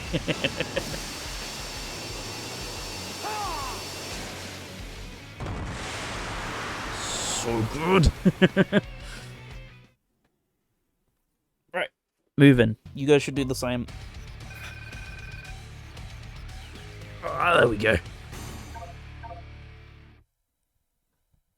Metal needs to take a look in the mirror. What do you mean? He's a beautiful boy. If we're going to have a spectacle, then make it count. Exactly.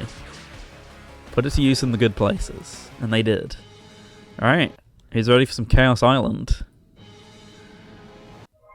Alright, I need to get the wall climbing thing first.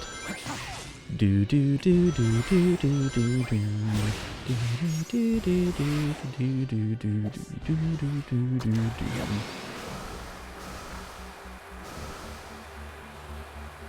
Best music in the game coming up.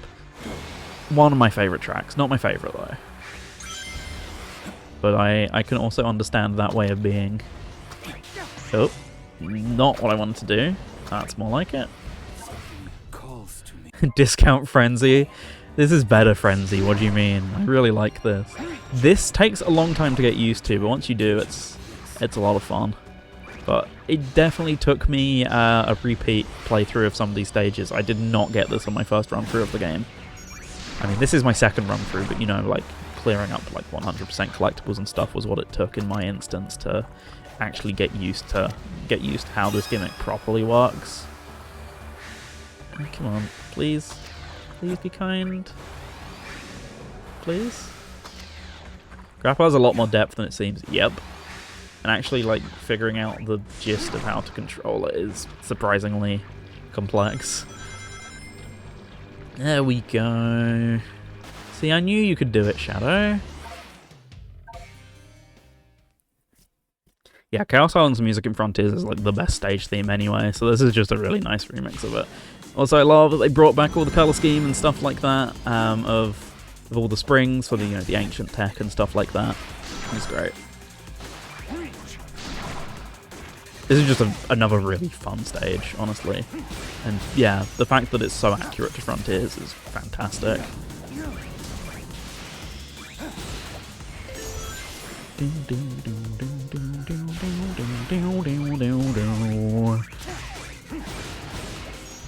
So I'll bring up the usual fun fact when we get there. Do we know who RBU is yet? I don't think so. I don't think they've gone too in depth on it, but maybe they did and I missed it. Yeah, it's a cyberspace version of what is otherwise a very mellow track. Like, as I said, I think they cooked with this one. I know everyone was really harsh on this remix when it came out, but I always liked it from the get-go, and I think people kind of came around on it a little bit. Although I know some people still say it's what is it? It's fart music, the song, but I don't know, I got a soft spot for this one. I think this is a really good remix. Like, if you're gonna turn a super mellow track into something hype like this was one of the best ways to go about it, especially since it sounds so much like other tracks in the source material now. Like, it works. To me, at least. Oh, even like the little set pieces like that, it's great.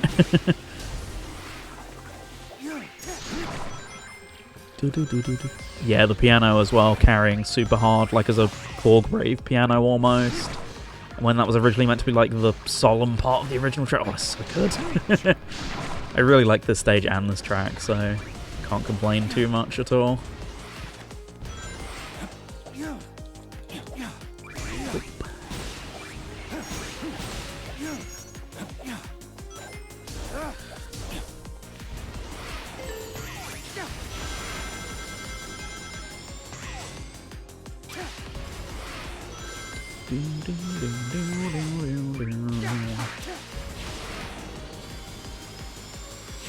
Right, so here you go. Fun fact there for you. So you might have watched the Sonic Frontiers playthrough. If you didn't know, the they had a lot of fun with the white space stuff in this game, so the reason we come here is just because the dev said, well, it would be fun to see Shadow come to Sonic Frontiers when he wasn't here before.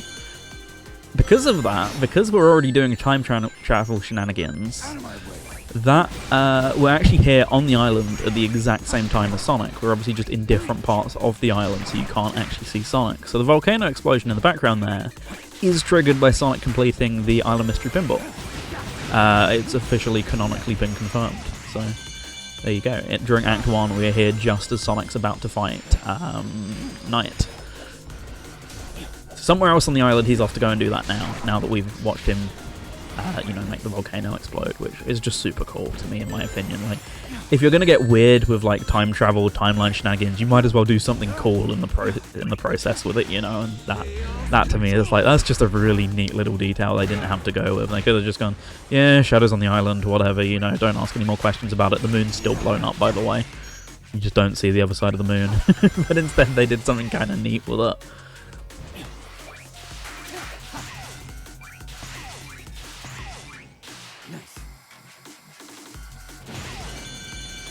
So I think we're nearly there. In fact, I know we're nearly there. Yeah, there it is. Reminds me of Sonic 3, indeed. Like, there's just a lot of really nice little touches in this game just for the fans.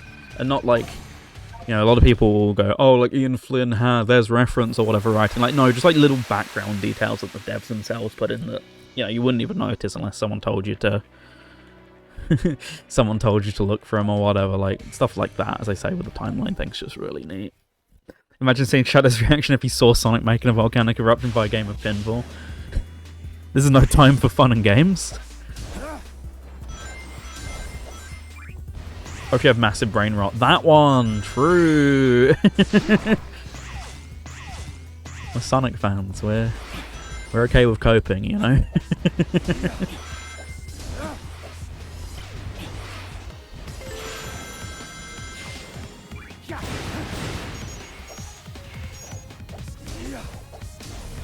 Whoa.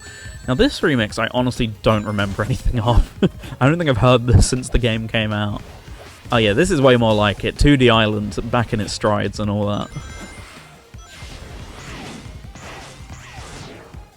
Yeah, I just honestly don't remember this one. That's not... To be honest, I like Shadow Generation soundtrack, but that's the case with a lot of it for me, is honestly I can't recall some of these songs at all. It's not like Sonic Generations where like every single song's just a banger to me. It's like, there's a lot of very good stuff, but a lot of stuff I've also just not gone back to listen to outside of the game, which was not the case for Generations 1. Like, both the 3DS and console stuff, I've listened to everything on repeat before. Whereas this is like, I've not even touched half this stuff, and I own the soundtrack on CD, And I've listened to it on Spotify Shuffle a number of times, but like, half of this stuff, I was just like, Streamers convince me to buy the CD when I get paid. Do it! Like, always, if it's not too much of an inconvenience, don't get me wrong, it's like £20 more than getting it in MP3 or whatever, as you say, but like, there's just something about owning the physical CD sometimes, and it's a really cool package job. Like, it's in like a 4 CD spindle, or a 4 CD case, even if it's only 2 CDs, so it's like a really nice, chunky, thick case, and it's got loads of great artwork and details in it and things like that. It's a really nice release. I love mine a lot. Well, definitely one of my favourite CD releases I have. I'm so in Frontiers mode right now because this stage is so accurate that I just started spamming Boost. My brain is broken. So we actually get to see more of the lava-filled underground because you never really get to see it with Sonic because it's not lava-filled at that point in his playthrough. All of the lava stuff is exclusively caused by that in Shadow's version, so you immediately leave as soon as you set the island on fire, basically, in the main game of Frontiers, so you actually get to explore the aftershocks here. Super cool. Yeah, where did you find it on Amazon out of interest, Alari? Did you find it on Japan, or has it actually made its way onto the UK Amazon? Oh yeah, Rouge is here because... Rouge is here, I guess. So you can move between the two white spaces freely for some reason. I think well, technically Shadow can as well. He just chooses to stay in this one for the most part. Could burn the MP3 to get a tactile experience. It is not the same. Absolutely not. Like, if that's your only option for some CDs, then you gotta take it, but, like, you can do better. Where am I going for this boss fight? I honestly forget where it... Oh, it's underground, isn't it? Can I even get to the underground section from up here, or do I have to go all the way back down again? I think I have to go back down. I don't want Doom. The two... Is it interconnected? I was of the understanding it was separate, but I think you're right, actually, thinking about it. They're just different parts of the same white space, i.e. that's, you know, why people don't seemingly tend to come and go as much. Or there's something stopping them from freely coming and going. I can't quite remember the details. Amazon UK. Oh, okay. So someone imported a bunch of them at some point. Well, out of interest, if you don't mind me asking, what's the price? Because I think I paid roughly 30-ish, 30, 35-ish, but I was already getting postage for other things anyway, so for me it wasn't that bad. Right, so the game goes, congrats, you did it, now go back up. It's interconnected. How do you think Shadow did his thing with the Yellow Chaos Emerald? That is very true. But I mean, as I said, it doesn't explain why other characters just sit still. To me, anyway.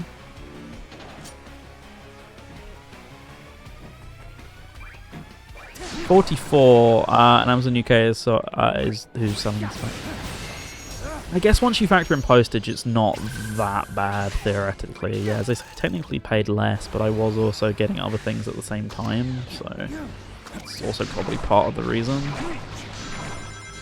Yeah, sometimes with things like that, like if you're interested in it, it's just worth getting it from Amazon Japan and then like, oh, I really want another Sonic soundtrack, for example, just getting them all in like one big lump, and then there you go. Well, as you say, same day might be way more important to you, which I think is fair, but you know, for example, you've also got other soundtrack CDs you could get at the same time if you didn't mind waiting the 2 weeks, and that way you get a way better deal on it or whatever. But like, it's entirely up to you at that point. If you feel like that's worth it to you, then you know that's worth it to you at the end of the day. I should look into Amazon lockers. That is also a very good point. I think the other characters sit still in support of Sonic. With Rouge, she's more interacted with Sonic than Shadow. Yeah, also makes sense. I remember finding this mission so difficult the first time I played it. Oh, by the way, I figured out yesterday why the donation total jumped up and I could never find the donation. It's because Yusef created a separate campaign under Team Radio Sega, and there was a £40 donation in that. Tiltify is really weird and won't show it as a donation to the main campaign if it's in a sub-campaign. For the last couple years, I've generally recommended people just use the normal RS campaign, because I don't know, it creates less fracturing if someone makes more money than someone else, which hasn't happened, but you know, I just kind of want to avoid that sort of thing happening when you're working as a team, you know? So there's stuff like that, but I can't find a way to actually disable it, so people tend to make their own campaigns, which I'm perfectly fine with, but yeah, that's why I couldn't see it, because it doesn't appear on the standard donations page. That's why I spent ages yesterday looking and couldn't find it. I thought about that in my brain, and I was like, oh yeah, that makes sense. Anyway, yeah, I assume you two are going to be off, so no worries. Have a good one, and everyone else who's staying, we're going to stay put and finish Shadow Generations here, so thanks for watching, guys. Hopefully see you again in a bit. It's already at 8 o'clock and nearly done with the game. Oil Ocean is nice. Oh, beautiful. I should have thought to request. I forgot that it's got part of Game Blast. I should have put it on the thing. I actually didn't realise that Rexy was doing it as part of Game Blast. So do I need that second key? Because I already had 2, so can I just... I should just be able to go back down, shouldn't I? Squirrel Ocean? What do you mean? Nothing wrong with a little bit of oil and water. Speaking of which, look, this is practically oil and water, right? You can't convince me otherwise. And you can see there is a very clear division line where they're not mixing, so make of that what you will.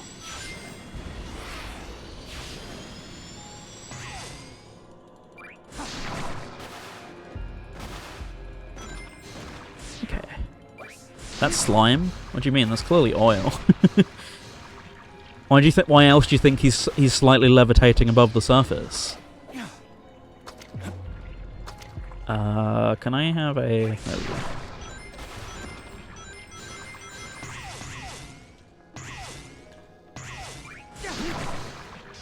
Whoa. So yeah, oh, okay, there is actually 4 key slots on this one. No worries, Jamie. See you soon. In that case, I'm just gonna warp back to Chaos Island. Can I warp back here? I can't. Okay, I will have to come back here manually. But at least I can walk back up to the surface and not have to walk all the way back over again. Right, let's see. This was the way I did it last time, wasn't it? Yeah.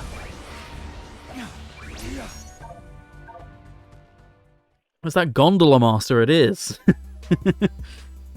Can't get enough of my gondolas. I don't think this is how they work in real life, though. Although, if I can skip them, I'm definitely gonna.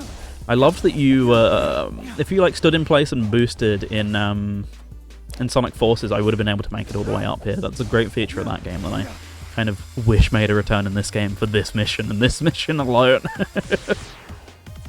It's like one of my favourite weird physics quirks in Forces. It's a shame we lose out on such a great feature.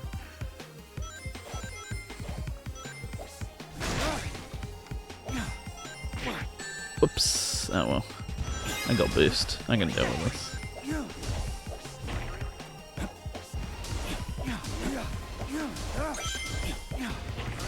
Boing, boing. Boing. Can I just take damage and fall to the bottom? Yes. We love it here.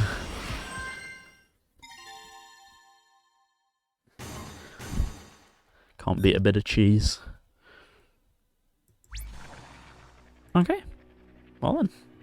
One more mission, then that's it for missions.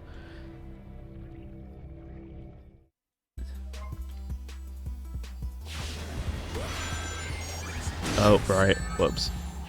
Chaos control. I forgot the simplest rule of life, Shadow. Chaos control.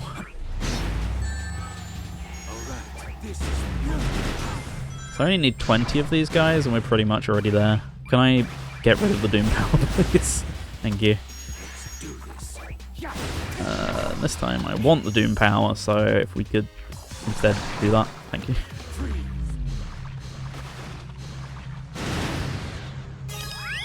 I thought I could do it without having to do that, but fine by me, whatever.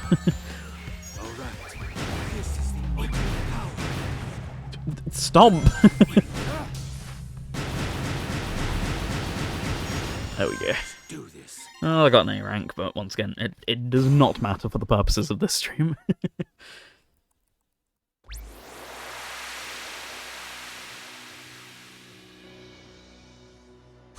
Okay, well then, we'll grab that and we'll make our way down there for a third time, one of which was totally unnecessary, but whatever. I'm over it.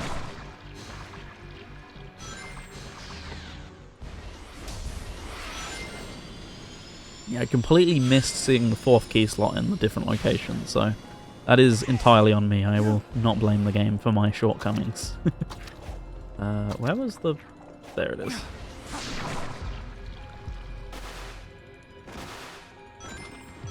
Up, up, and away we go.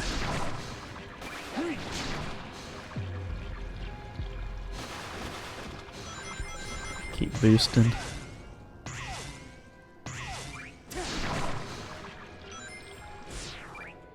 Alright, this time for real.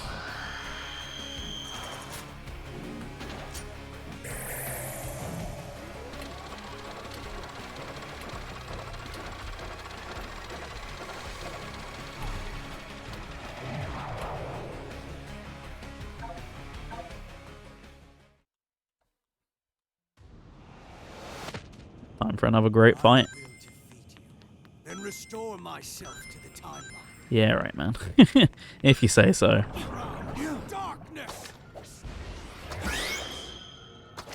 I forget how I do this.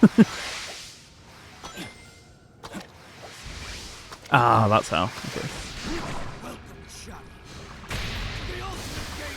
Squid.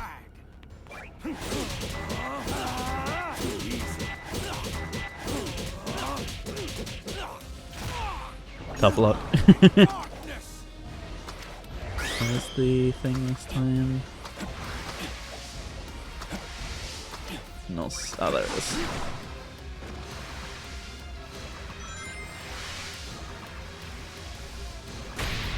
Schmack.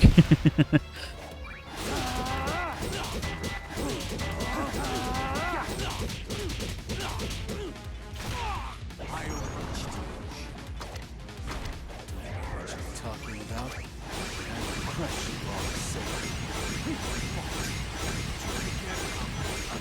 I think there's something I think I'm meant to be aiming at him here, but I'm clearly having too much fun. Oh, there we go. Whoops.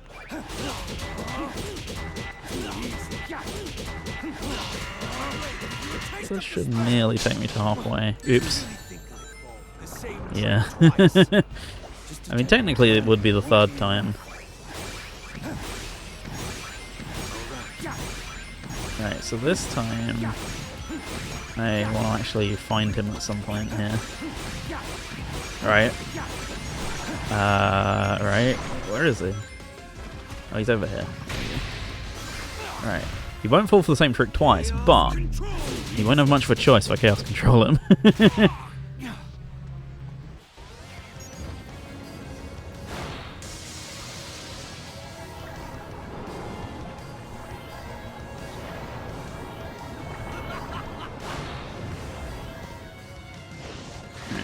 Let's trudge. Get through it.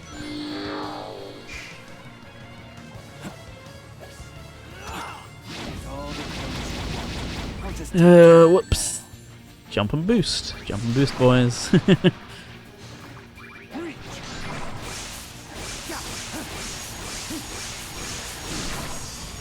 That was not what I meant to do. But sure. How do I? Can I not attack him like this? Oh, okay. No. That was a waste. Oh well. That counted as a hit, really?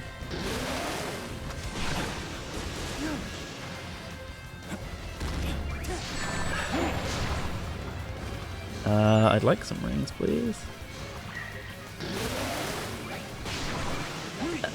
Come on, what am I? Smacked him like that, right? Whoops. I went flying there.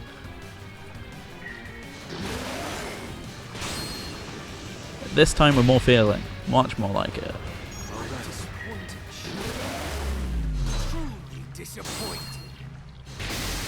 Gotcha.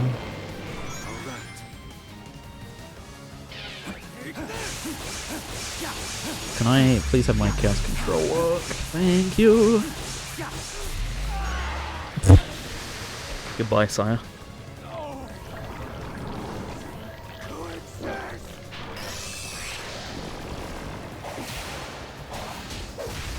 Ah. I mean, it's no 06 Shadow ending, but it'll do. It'll do just nicely.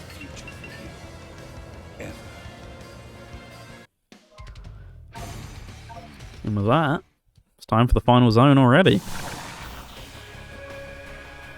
Mephalist is toast, or rather, captured, I guess.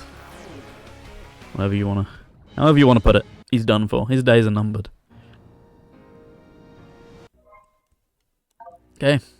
One last device to go and get. I'm just gonna teleport right up there. Not waste any time climbing or whatever else I meant to do.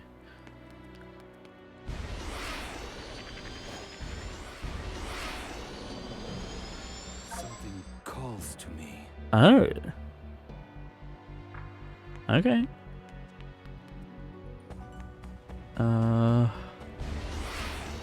Okay, back over to Sunset Heights, okay?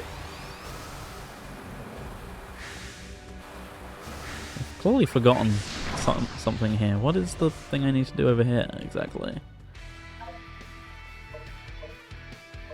Wait, what? Huh? But I played this.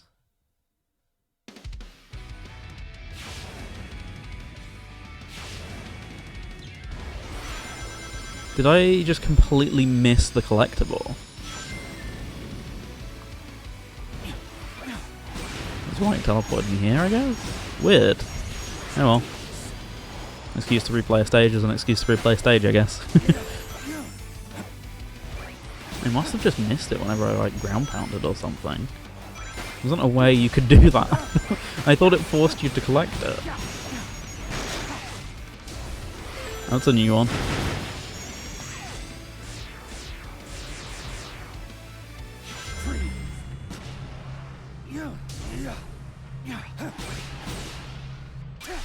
Oh, it's fine.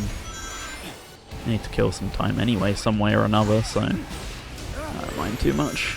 This is a really fun stage, so I'm not too bothered about going back through this one of all stages again. Whoop. Thought that was going to launch me upwards, but nope.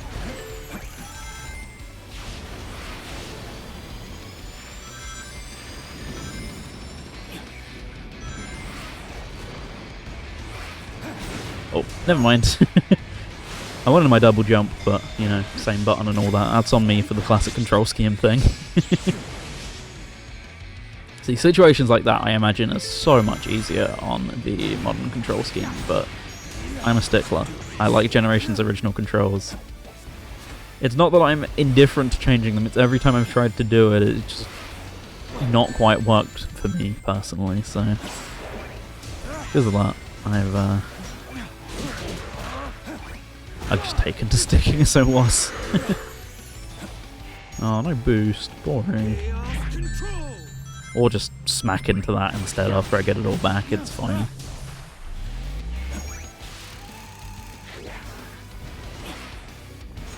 Ah, done. Done again.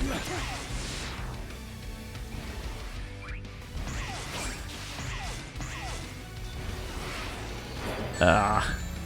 You. Make me jump. There we go.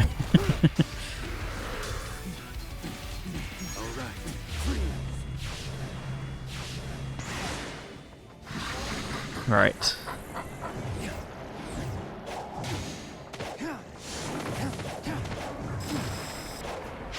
This time, you're not going to escape my clutches.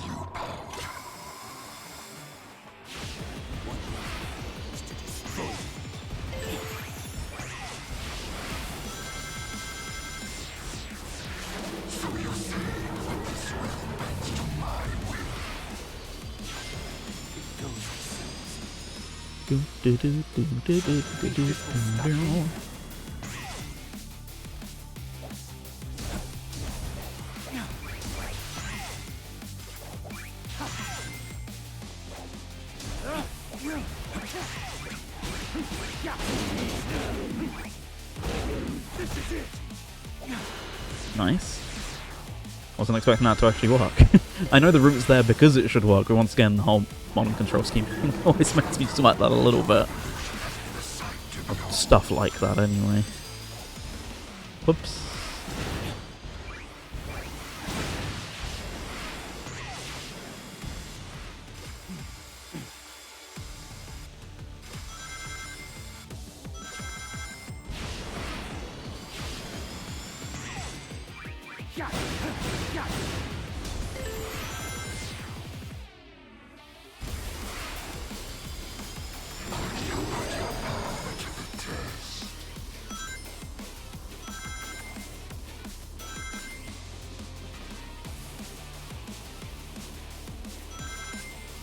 It must be nearly there.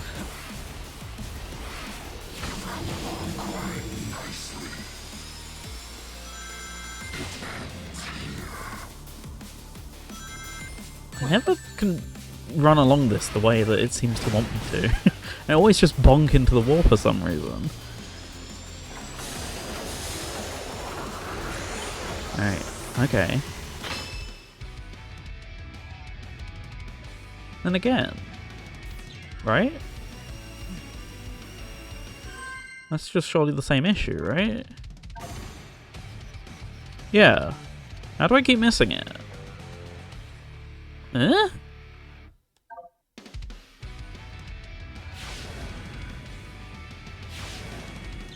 Take a different route?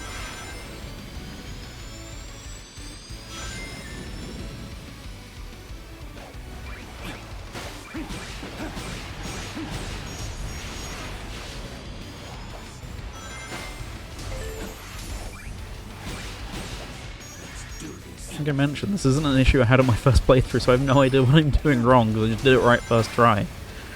It's probably something really silly that I'm missing along the path, I'm guessing? Because you meant to homing attack Black Doom at some point, so what, am I just never getting close enough to him to hit him with the homing attack?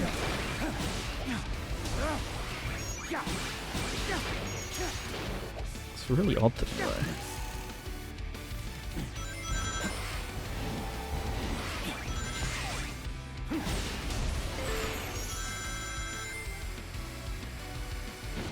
Also, I should probably be using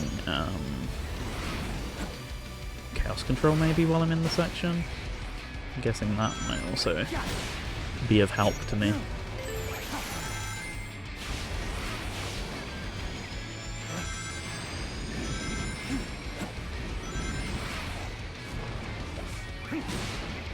Wait, what are you missing? I don't quite know what you call it, the shadow token thing you get from Black Doom. I seem to have missed it 2 times in a row now, and I'm not quite sure what I'm not doing right during the Radical Highway section. Because I'm not ever really getting the chance to homing attack him. I feel like I'm following the path just fine. Yeah, make sure you jump at him, that's what I thought, but the opportunity doesn't feel like it ever really presented itself. But as I said, I'll use Chaos Control and just keep a more active eye out for it this time round.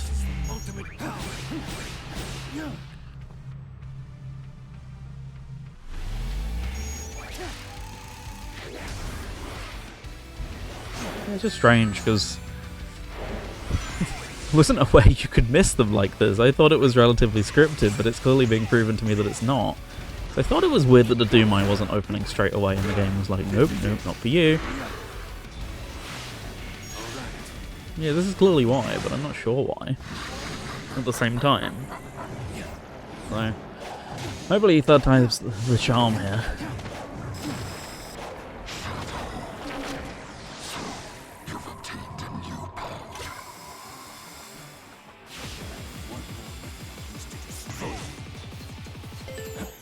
No boost for me. Oh, I can't even Chaos Control, right? I kind of forgot about that fact.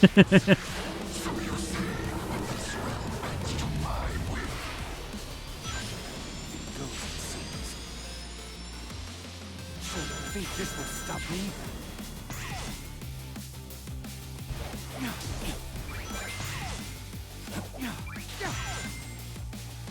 So maybe take this top route here? Maybe I'll have a better chance.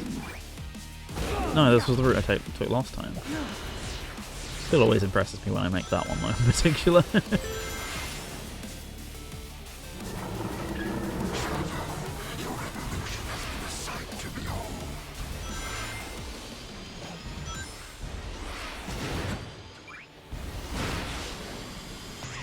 Yeah, like, I just never really even get close enough to him to do it. And normally I thought it happened at the end of the sequence, but he's nowhere near me at the end of the Radical Highway sequence, generally.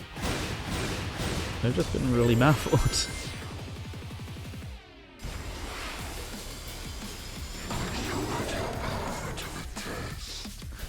Yep. Like, see, he just kind of runs away there, and then I don't feel like I ever see him that much beyond this point.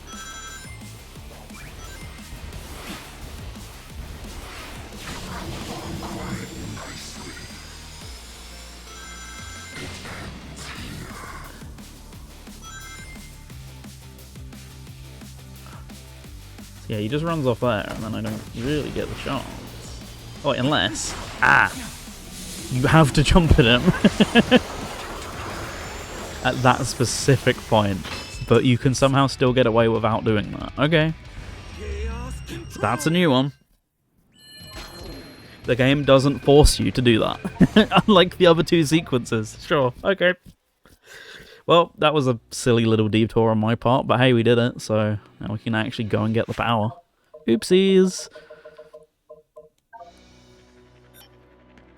Right, so...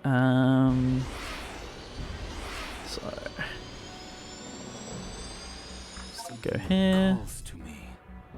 There we go. What's calling to me is the Doomwing. Yeah, we get this thing again.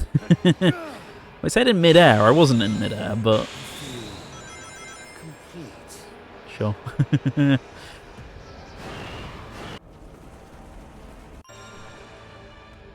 Here we go. It's endgame now. Black Doom's not going to know what hit him. Surely he's got to be sweating a little bit by this point, even if Shadow's too incompetent to jump at him and hit him. Seemingly. Surely he's at least got to be going, uh-oh. He's not showing it, but why would he ever show it?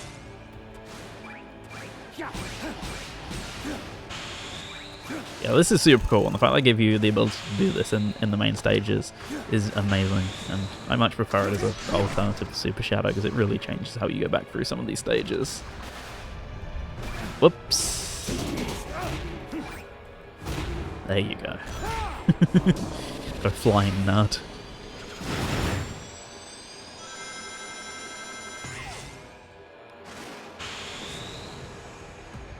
Whoops. Well, I missed those, but it doesn't seem to matter, so.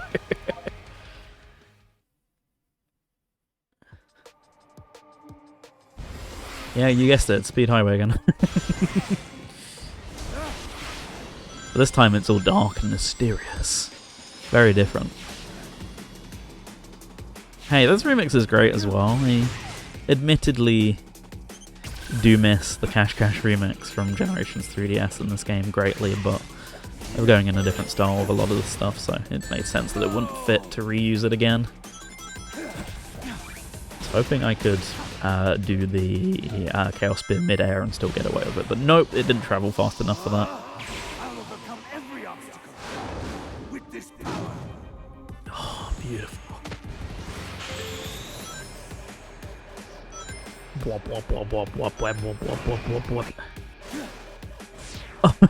Okay, that felt sketchy. Weakest remix for me is Rail Canyon Act 1. Personally feel it's a weak version of the original. I like Rail Canyon Act 1, but I can also equally see that. I think Rail Canyon for me personally might be the weakest of the music, of the stages musically, so... Which is definitely not the case of the original track for me, but in terms of the remixes, I think it's the weakest one for me. But I still really like them. I appreciate the different direction that they went in, but yeah, Act 1 especially just is the original, as you say. Can I recover this somehow? That would be nice. I don't think I can. Oh well. Yeah, no, I totally get that. Like, as I said, Shadow Generations is probably not one of my favourite soundtracks in the series. It didn't have the staying power to me that Generations did, but it's very serviceable in-game. It's just not the sort of thing I've gone back to listen to many of the tracks outside of the game for, you know? Whereas, compared to, like, Takoi's work in Sonic Rumble, for example, that's way more my style of soundtrack. That's really good stuff. Like, don't get me wrong, this is pretty good as well for the most part, but... I don't know, something about that one speaks a little more to my music sensibilities, as much as I love a bit of butt rock every now and then. There's definitely been a lot of arguments of, since they came out roughly at the same time, at least the final version of the beta came out around the time of Shadow Generations, it was like, yeah, you're either Team Rumble or you're Team Shadow, and if I had to pick like that, I mean, I'm in Team Rumble personally. There's some great remixes in there, very jazzy stuff. Yeah, fine, but play it too safe and much for how Generation... Yeah, I'm in a similar boat, but... I guess the whole aim was to not rock the boat too much, considering they've been scared of rocking Shadow's boat for about the last 15 years, so... I get kind of wanting to play some certain bits safe, like, you know it will work, so... At that point, might as well go for it. Like, I get the logic to it, even if I got a little disappointed in places with how they handled certain bits, but, like, to me the gameplay's so solid here, and fan service is solid as well, to where...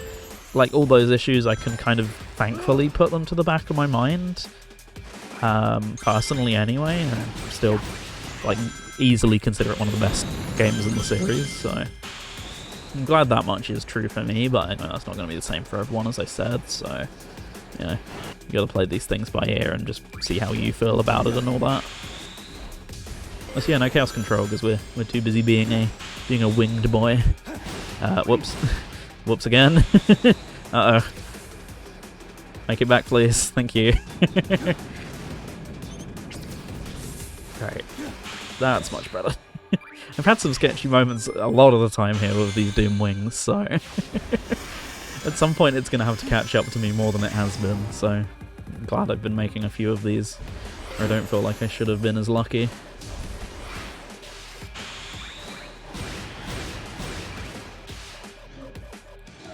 Whoops. Once again, sketch. That one's just a death. Happily, I think it's a wonderfully done game. A bit too short, and I feel like they missed some key things. But I keep going back to replay acts. That's a massive bonus. Yeah, like a Sonic game lives and dies by the replayability of its stages. To me personally, like in terms of my personal opinion of it, like not only do I just have to be able to go back and replay it frequently, but even just like the thing I loved about the original generations and Unleashed and things like that is I love being able to easily jump back into levels. Which a lot of my favorites are 2D stuff, but like for example, the 2D games don't.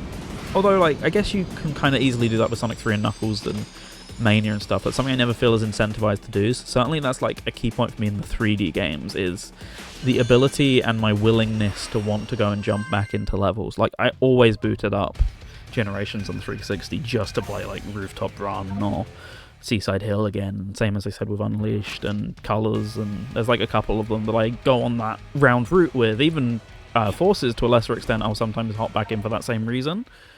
And this game, like, passes that test with flying colours. Like, I love Frontiers, but I've never once gone back to arcade mode to just go, I feel like playing 4-2 today. But I've gone a couple of times, I really feel like playing Rail Canyon, I really feel like playing Kingdom Valley or whatever, and I've done that. So, for me, that test is so important for a 3D Sonic game, definitely, that it's thankful that, yeah, doesn't falter at all. So, that always helps in deciding how much I like these things.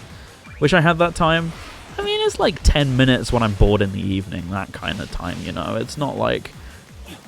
I mean, not playing any MMOs definitely helps me as well. But, you know, sometimes I'll just be like... I don't know. You know, if I can't think of anything to do, I'll boot up a Sonic game for that reason, because it's really quick to get into and just play a level and, like, scratch a quick itch, you know? That's where a lot of these games sit for me. Also, welcome, Ames. Hope you've been doing good recently. Frontiers was apparently really big in Japan, but Sonic 3 flops, so go figure. Yeah, I guess it really depends as a game-by-game basis, because in general, Sonic's just not as big there, so it will just really depend on certain products. I guess Frontiers catered to a certain sensibility that maybe isn't as prevalent in Japanese games, whereas Sonic 3 is telling the plot of a very Western-centric game again, but with, you know, more flares towards a Hollywood cinema audience, so I can kind of almost see that. But I thought Sonic 1 did okay, and 2 I thought did alright, so it's interesting that no one really took to 3, but I did hear that, yeah. So it's very interesting in that regard as to how that worked out. But I know a bunch of people over there got pretty into Frontiers, which, as I said, maybe it just not much was catering to the open world market at the time, so seeing an old franchise give it a go might have been just alluring to people, I guess, at the same time. Yeah, I'm not quite sure. I'm not an industry analyst. I couldn't tell you the exact reason for that, but I do find the stark contrast of the two really interesting.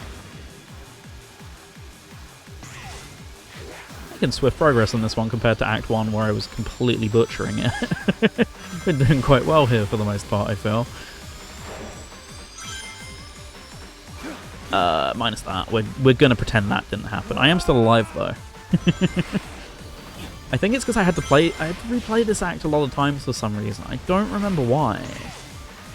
I don't think it was because I kept missing the S rank, but maybe it was. There was some reason during my playthrough of this that I am an industry analyst, but my focus is on other games. Yeah, and that is probably sensible. You don't need to focus on this specific genre or anything like that for the sake of your job, so makes sense as to why you're not all seeing, all knowledgeable on every single little thing that happens, you know.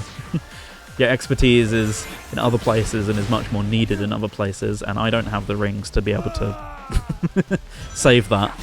Maybe your sanity, that too. Yeah, if you tried to figure out why Sonic Team kept going wrong in the franchise over and over again, I feel like that would be enough to drive anyone insane, so you know what, your time maybe is best spent elsewhere. Alright, once more we're feeling. That's more like it. The feeling isn't numbness anymore, the feeling is, hey, I'm actually doing a pretty good job. Boost! I want boost. I love the little rain effect that had as well.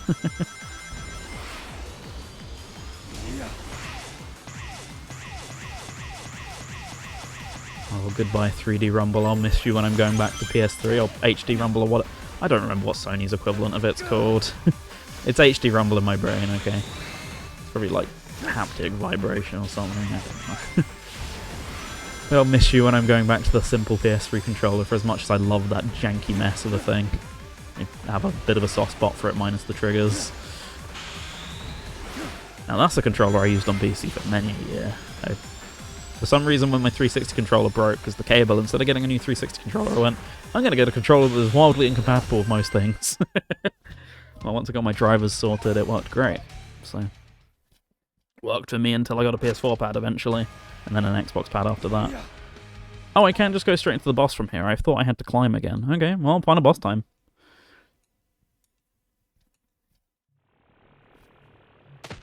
Sorry, no cutscene. See if I can remember how to do this.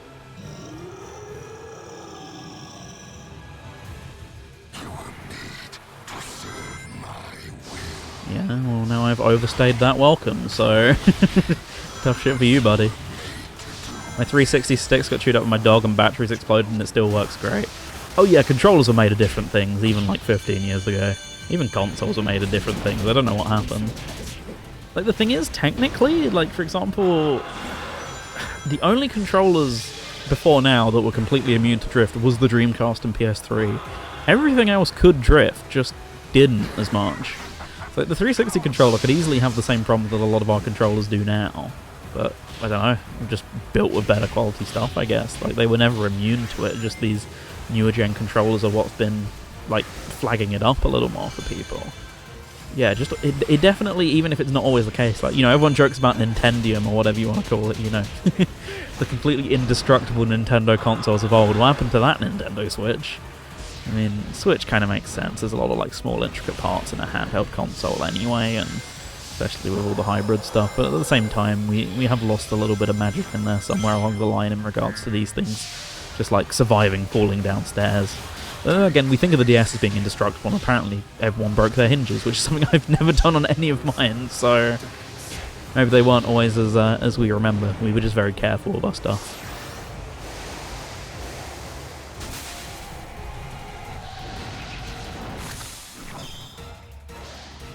Already pinch mode in one. Well, I say that, I think he has a second phase, doesn't he?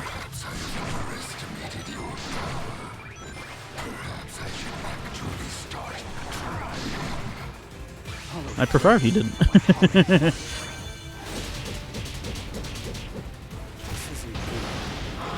What do you mean? We're handling it fine, Shadow. There's nothing wrong with this. Firing my laser!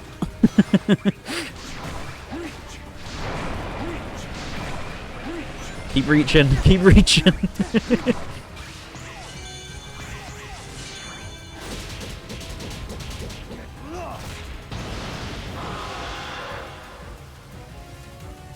Why? Okay, one more time.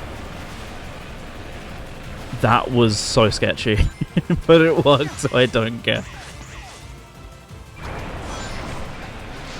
Uh-oh. That one wasn't as lucky, though. Back to the start for you. That should never have worked, so I'm very thankful the game decided to bail me out there.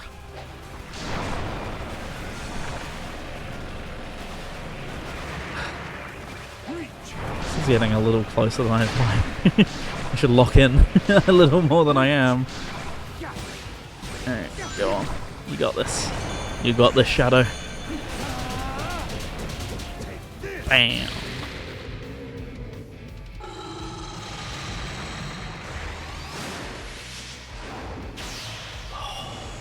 So good.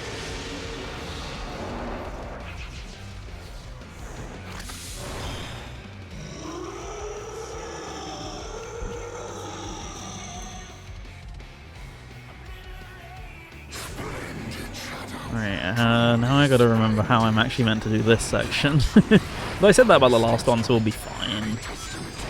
I just really struggled on this on my first playthrough. I think I was in this bit for like 10 minutes. But luckily the game's pretty forgiving about that. Like, you get loads of rings here, and it doesn't really punish you for going round and round again. For the most part, anyway. thing. Yeah, so I parry these things back. Yeah, doing the hard mode versions of all these bosses kind of taught me how they work, because I think I had similar issues with all the bosses, but it's kind of the same when I played Generations, as in Sonic Generations as well, so yeah, it's just par for the course. With some of these Sonic bosses, you just learn what to do and then they become super easy for the most part. Trial and error, just like the stages, although a bit more prevalent.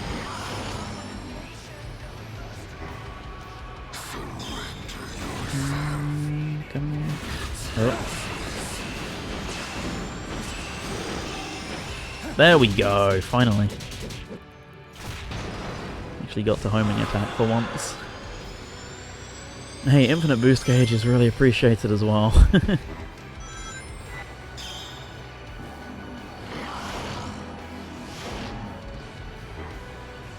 Come on, send that weird stuff back at me. Like, what is it? It's a little concerning, honestly.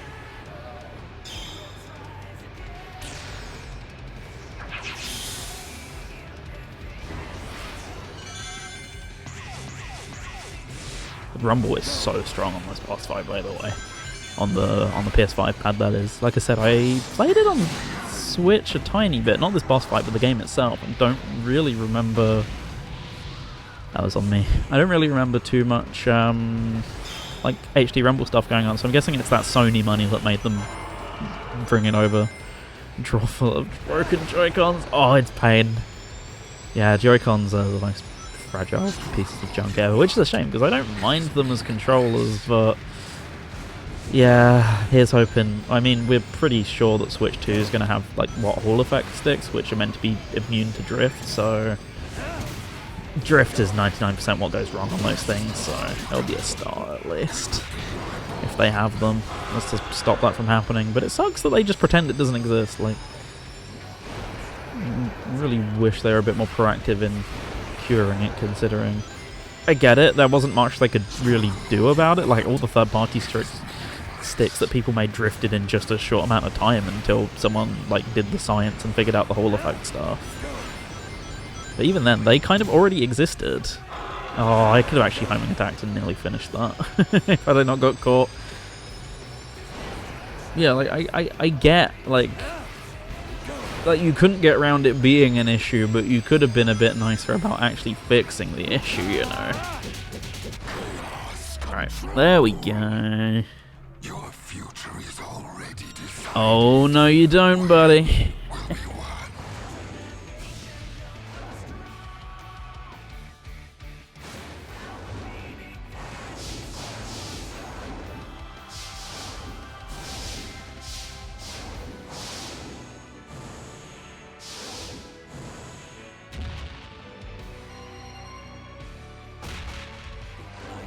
Computer button mash and QTE. It just adds something sometimes.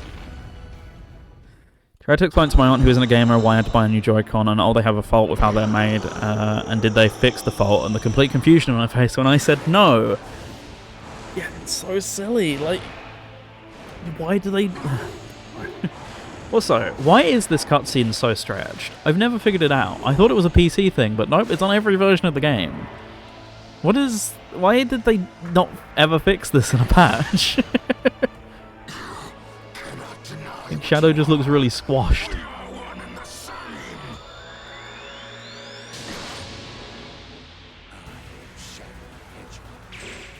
Anyway, thank you for the congrats. Appreciate it. That was a really smooth playthrough for the most part. 2.5 hours. I thought it'd be much, much longer than that. At least, like, as I said, 3.5 I was...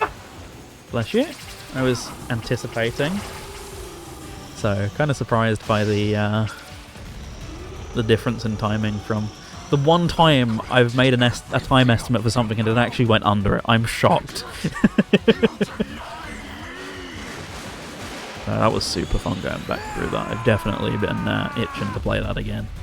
For the first time since launch. I'm glad I did.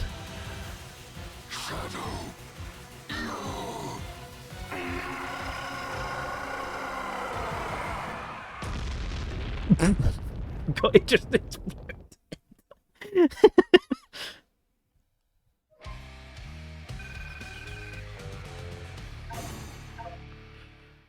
I am here. Well, you joined us for the end of the game, King, so welcome. Can I skip this and still see the credits? There we go. Yeah, you joined us literally right for the end of the game, but welcome regardless. Was it Hockey seeing the squadron win the cup? Oh, they did it. Congrats to them. Typical, ain't it? Well, don't you worry, because we're actually going to get in some Sonic and Sega in just a bit. The PS3 session for the 15th anniversary starts at past. So we got like 50 minutes here, so I think I'm gonna... I don't know what I'm gonna do yet. I've not quite decided. I don't own the DLC for this game. No, I shouldn't. It'd be fun to play the Tokyo level at some point, though. Oh, I own it on PC. I don't own it on PS5, which is what we're playing on. So, time to hit Radical Highway 4 times. What, in the, in this here? Am I going to play as Creepy Banjo? Unfortunately, it's on PS3, so I can't play as Nuts and Bolts Banjo, although that would be incredibly funny.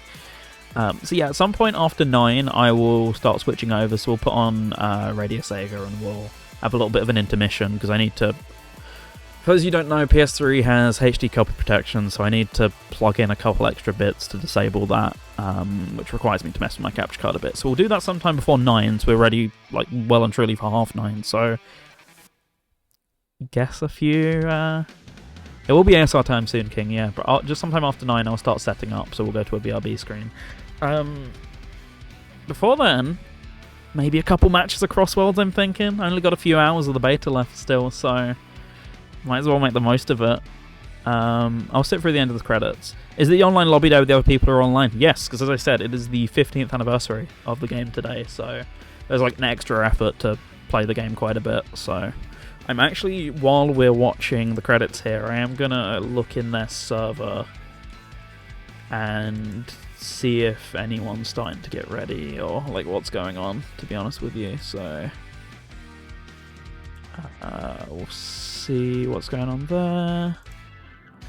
Yeah, starting in 47 minutes, no one's mentioned anything just yet in regards to when the session's starting. Crossworld's item balance be Mario Kart 8 levels? Yeah, it is quite full on in that regard. I don't want to skip the credits, but I do wish there was a way to speed them up. Like, I do like sitting here and watching the credits after we finish a playthrough, but at the same time... How long is it? It's like 8 minutes or something, isn't it? We'll stick it out. Will we? I'm trying to debate whether I do want to stick it out or not. I mean, the less time we stick it out, the more time we get to play Crossworlds, so, Oh no, how did that happen? Anyways, right, let's do that. Let's close it off, and over we go. It only took them 23 years to create a worthwhile Shadow story. His story is worthwhile in Essay too. Unless you meant that was the first time since then. What, in this game it's divisive? I've only seen like positivity for this game's story for the most part. Alright, let's do a tiny bit of this. The new game before we go back to the old. Because the old is like my favourite kart racer, so gotta give it the love on its birthday. Right, so last time I played as Cream in this kart and I got 12th, so I'm not making that mistake again. You know what? We had some Shadow. I'm not going to get to play much Shadow in All-Stars Racing, I presume, so let's give him a bit of love here. Did everyone but me get into the beta test?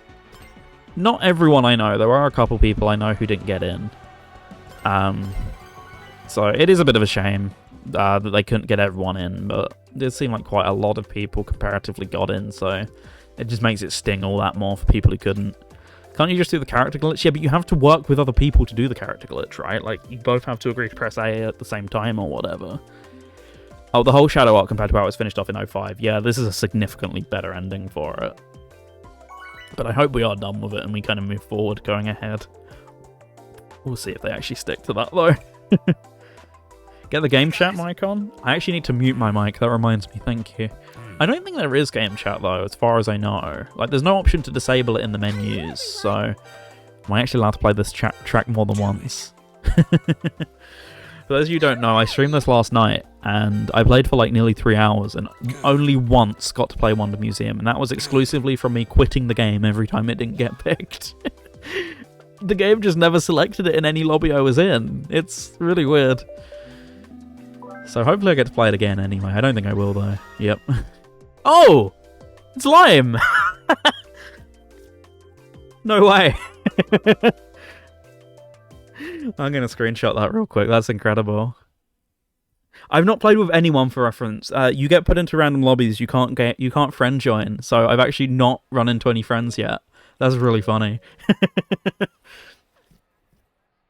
Let me send him a message real quick.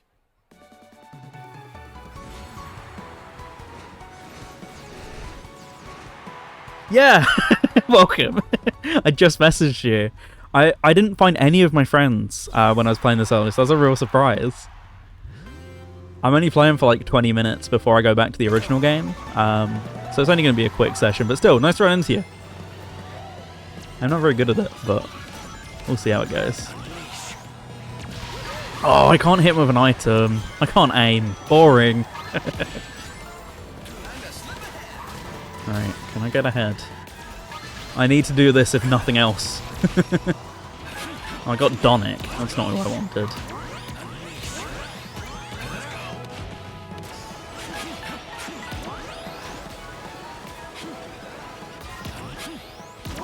I keep forgetting about the jump thing. It always throws me off like a tiny little bit here. Oh no! I don't need 10th right now. Oh, we always go to Skyroad. I'm glad for as much as things change, they stay the same. This was the only... Whenever this came up, we always picked it. I don't know if it's like meta or people just really like it or what. As to why I keep seeing this course. Oh, I never noticed that shortcut down there before now.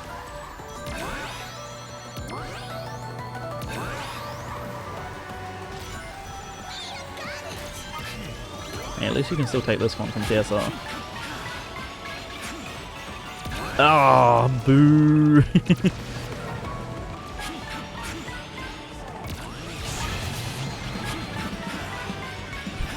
No! I didn't even get to run anyone over.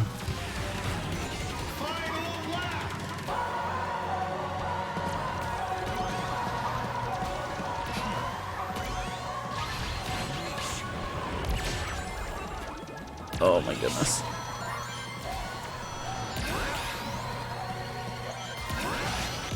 No, I nearly charged to 4. Oh, this race is going about as well as when I left off last night. Oh no, now it really is. Save me, game.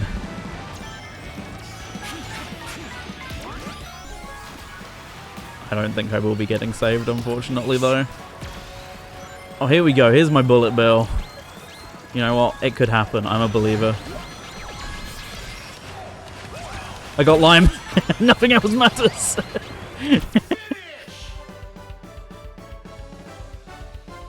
Embarrassing. And there you go. That's the only time during this beta I'm actually going to manage to match someone that I know.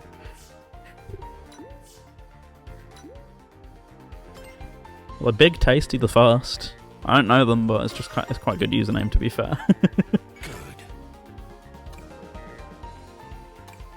I'll continue on, why not? The best thing about Shadow Generation was actually getting to see Shadow and Maria interacting. Yeah, and finally, instead of just like flashbacks. I was hoping to get someone I knew. Same. I'm glad we did it. I'm glad it happened. Unfortunately, it will never happen again, but... it happened one time.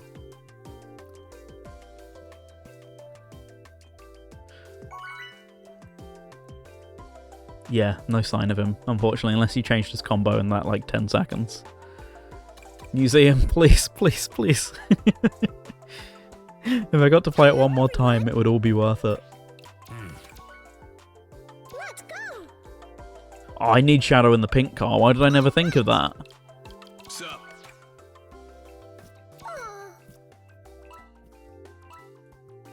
Farewell.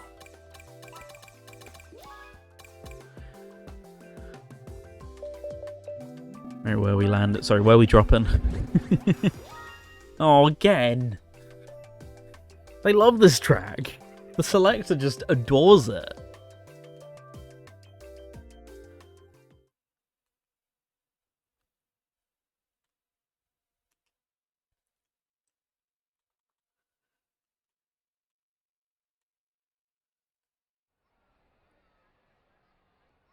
Yeah, I got a couple of people back from that lobby, but no Liam, unfortunately. Oh well.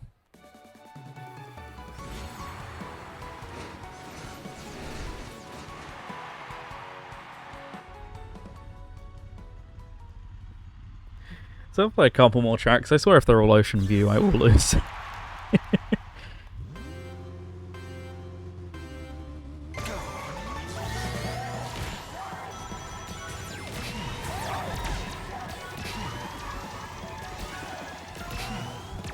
Get magneted, nerd.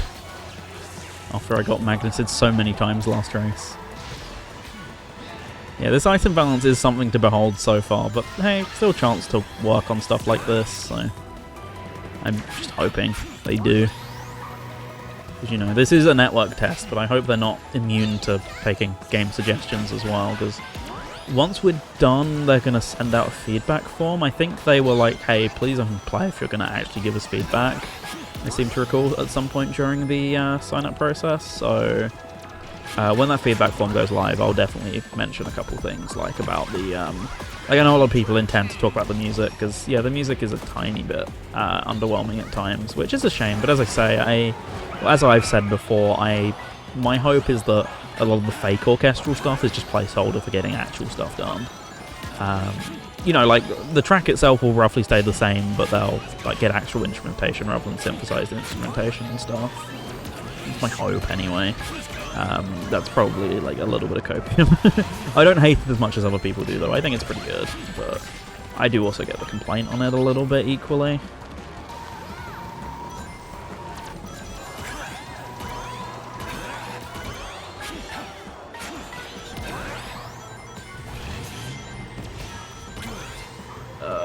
Okay, I made that.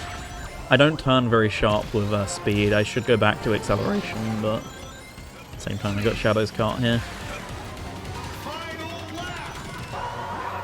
Yeah, there's been a lot that I feel like I should have done way better on, and a lot I feel like I should have done way worse on. So that is always the sign of your item balancing being a little extremely favoured towards items more than racing, but I get it. It's how Mario Kart does it, so I don't know, I always liked that items definitely helped you in the other games, but they weren't as extreme. But I also, once again, don't hate it here as much as a lot of people seem to. Like, it's meant to be a frantic racer, it's not meant to be a skill-based racer or anything particularly, so I get the logic behind kind of rolling that back to a different state than what the other three games were aiming for. Like, it's what every other kart racer does, so I can't blame them too much for following in the same footsteps or whatever, you know. Got him! Yeah, that was really undeserved, the high placement. See, case in point. Alright, let's go for like 2 more.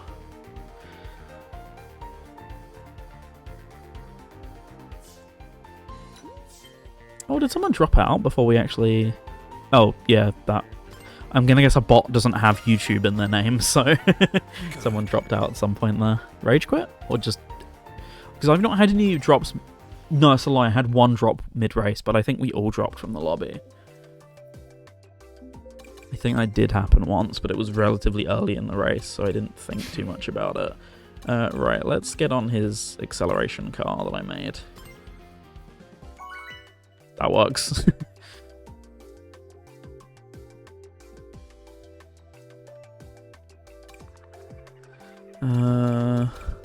Anything that isn't ocean view, please? Please.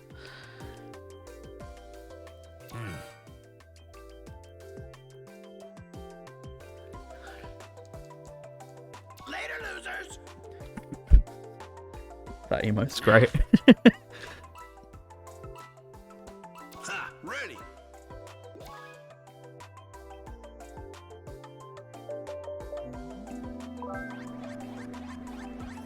I'm gonna lose it. There's no way. How does this keep happening? You can't keep getting away with this.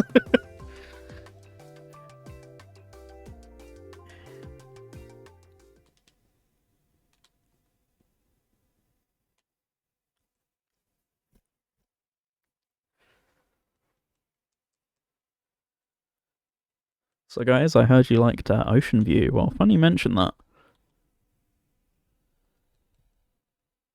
Really long load here. What's going on? Has someone caused a disconnect or something? I've never seen it go anywhere near this long. Yep, there we go. Knew it. Game saved me. Or maybe someone else has been in all 3 lobbies and got just as bored as me. Can't blame him.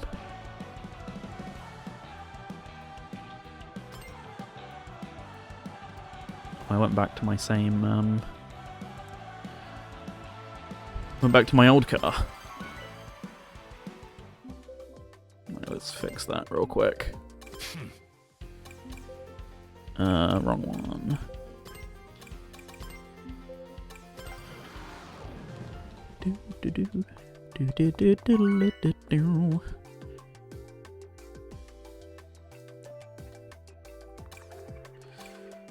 Okay, right, we're safe. We are safe this round. Unless random screws me. Let's go.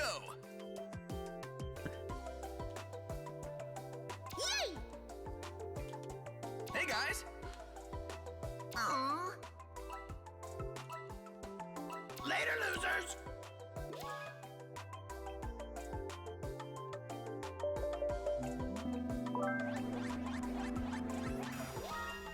I saw a glimpse of it for a second there, and I swear to God, if I'd have picked it.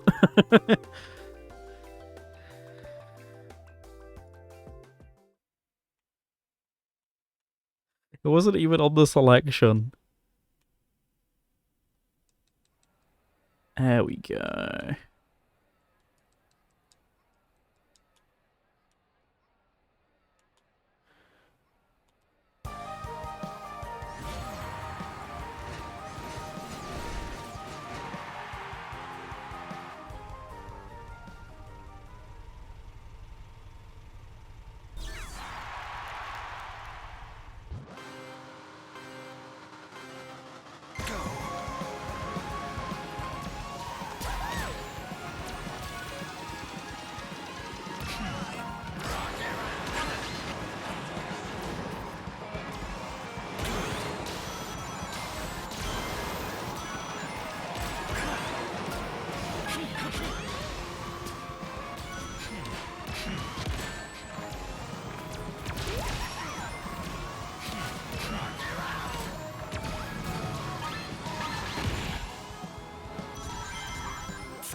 Oh well, no more Wonder Museum. I will do one more after this, since I did say I'd do 2, even if we got stuck in the menus for ages, so I will stick to my word.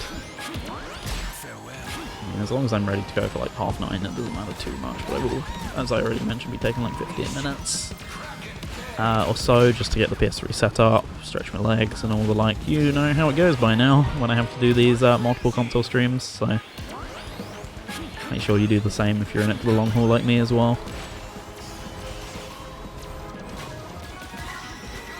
Oh, I've got Frenzy. I didn't realise it was me getting a Frenzy warning there. I assumed it was someone else using a Frenzy.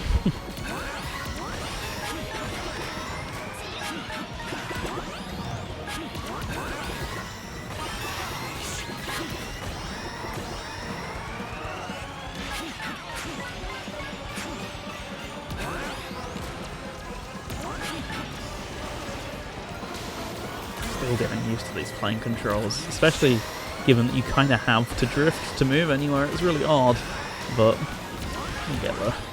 I'm definitely getting more there every time I remember to drift.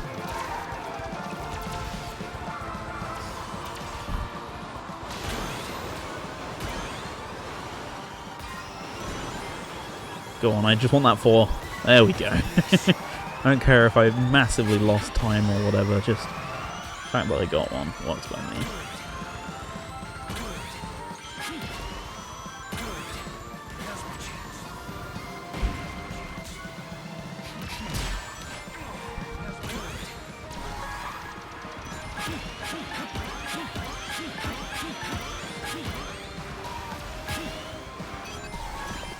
Monster truck, go!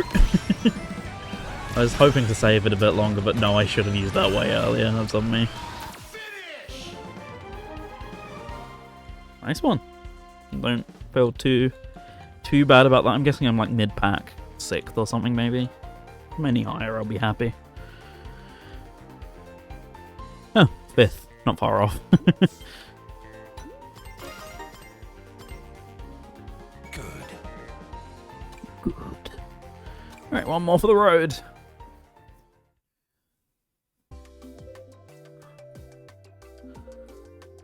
As long as we can get into a match, that is.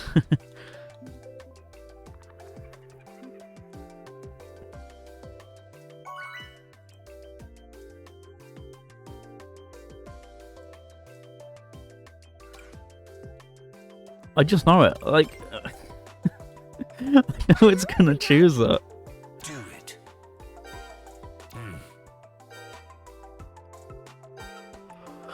It would be too funny to not choose it at this point. So Let's play. Hello. Farewell. I know it will troll. So go on and get on with the troll. Yep. Yep. Yep. Yep. Yep.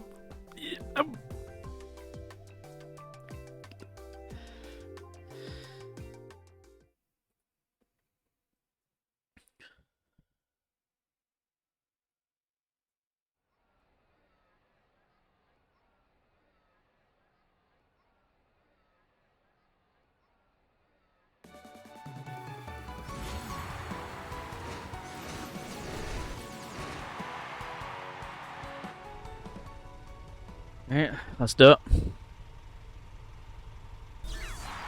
Last race of the beta for me, so let's make it count.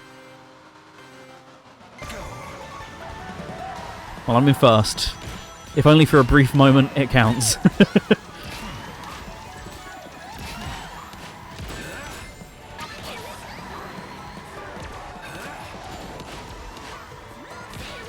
Really getting pushed around by a lot of these guys, though.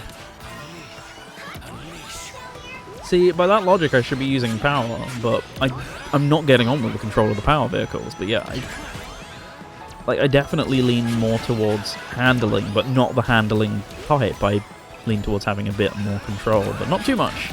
But then it feels like with all my issues, I should be targeting power. So maybe I'm just gonna have to experiment when the game comes out at that point. So I feel like I'm getting ultra bullied by most things. So by that logic, having power would keep me a bit more grounded. You'd think.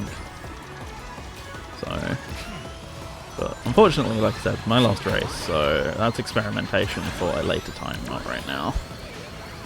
It doesn't. I don't know. Acceleration was certainly never too important a stat in the first 3 sumo, or the 3 sumo races. So I don't know whether it's still the case that it sucks, or maybe they did go through and change it at some point to be a bit more relevant. So I don't know. Once again, a little bit too late to be taking into consideration things like this, but oh well.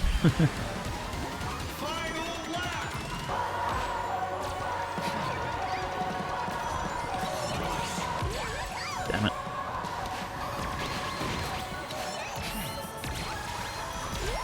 Like, just look at what's going on screen right now. This is just nuts. I wasn't feeling the item balance thing yesterday, but when someone pointed it out to me, I was like, I guess there was a lot of things on screen at once. I was just not really paying much attention to it because I was getting a grip for the game or whatever. But the second that you know to look for it, it's like, holy moly, there is a lot of items on the playing field at any given time. Like, I absolutely get that now. Like look at how many warnings there are at the bottom of my screen. That was nuts.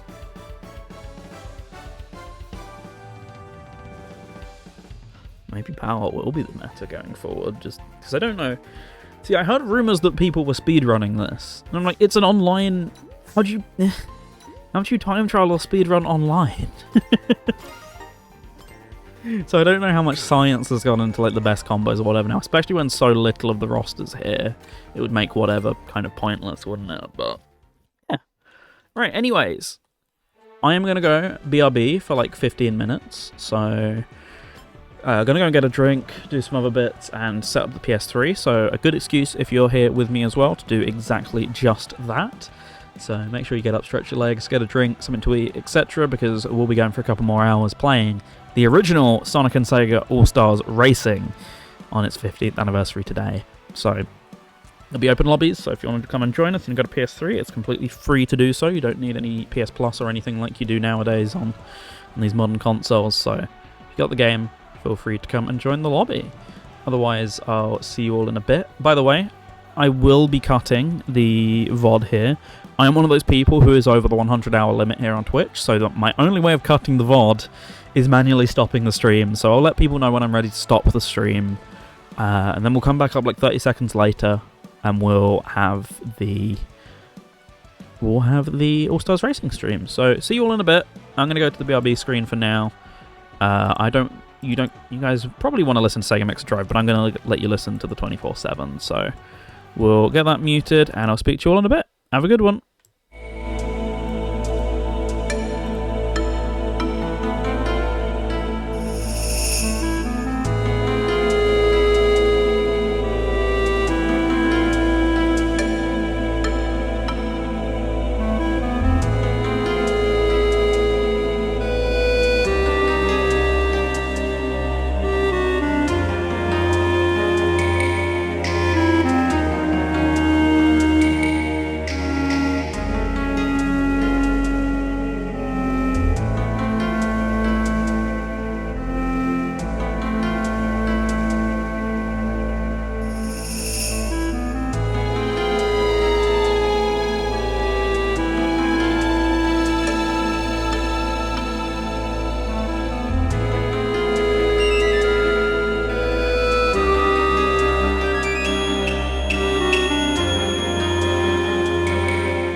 Hey everybody, this is Johnny Gioeli from Crush 40, and you're listening to Radio Sega.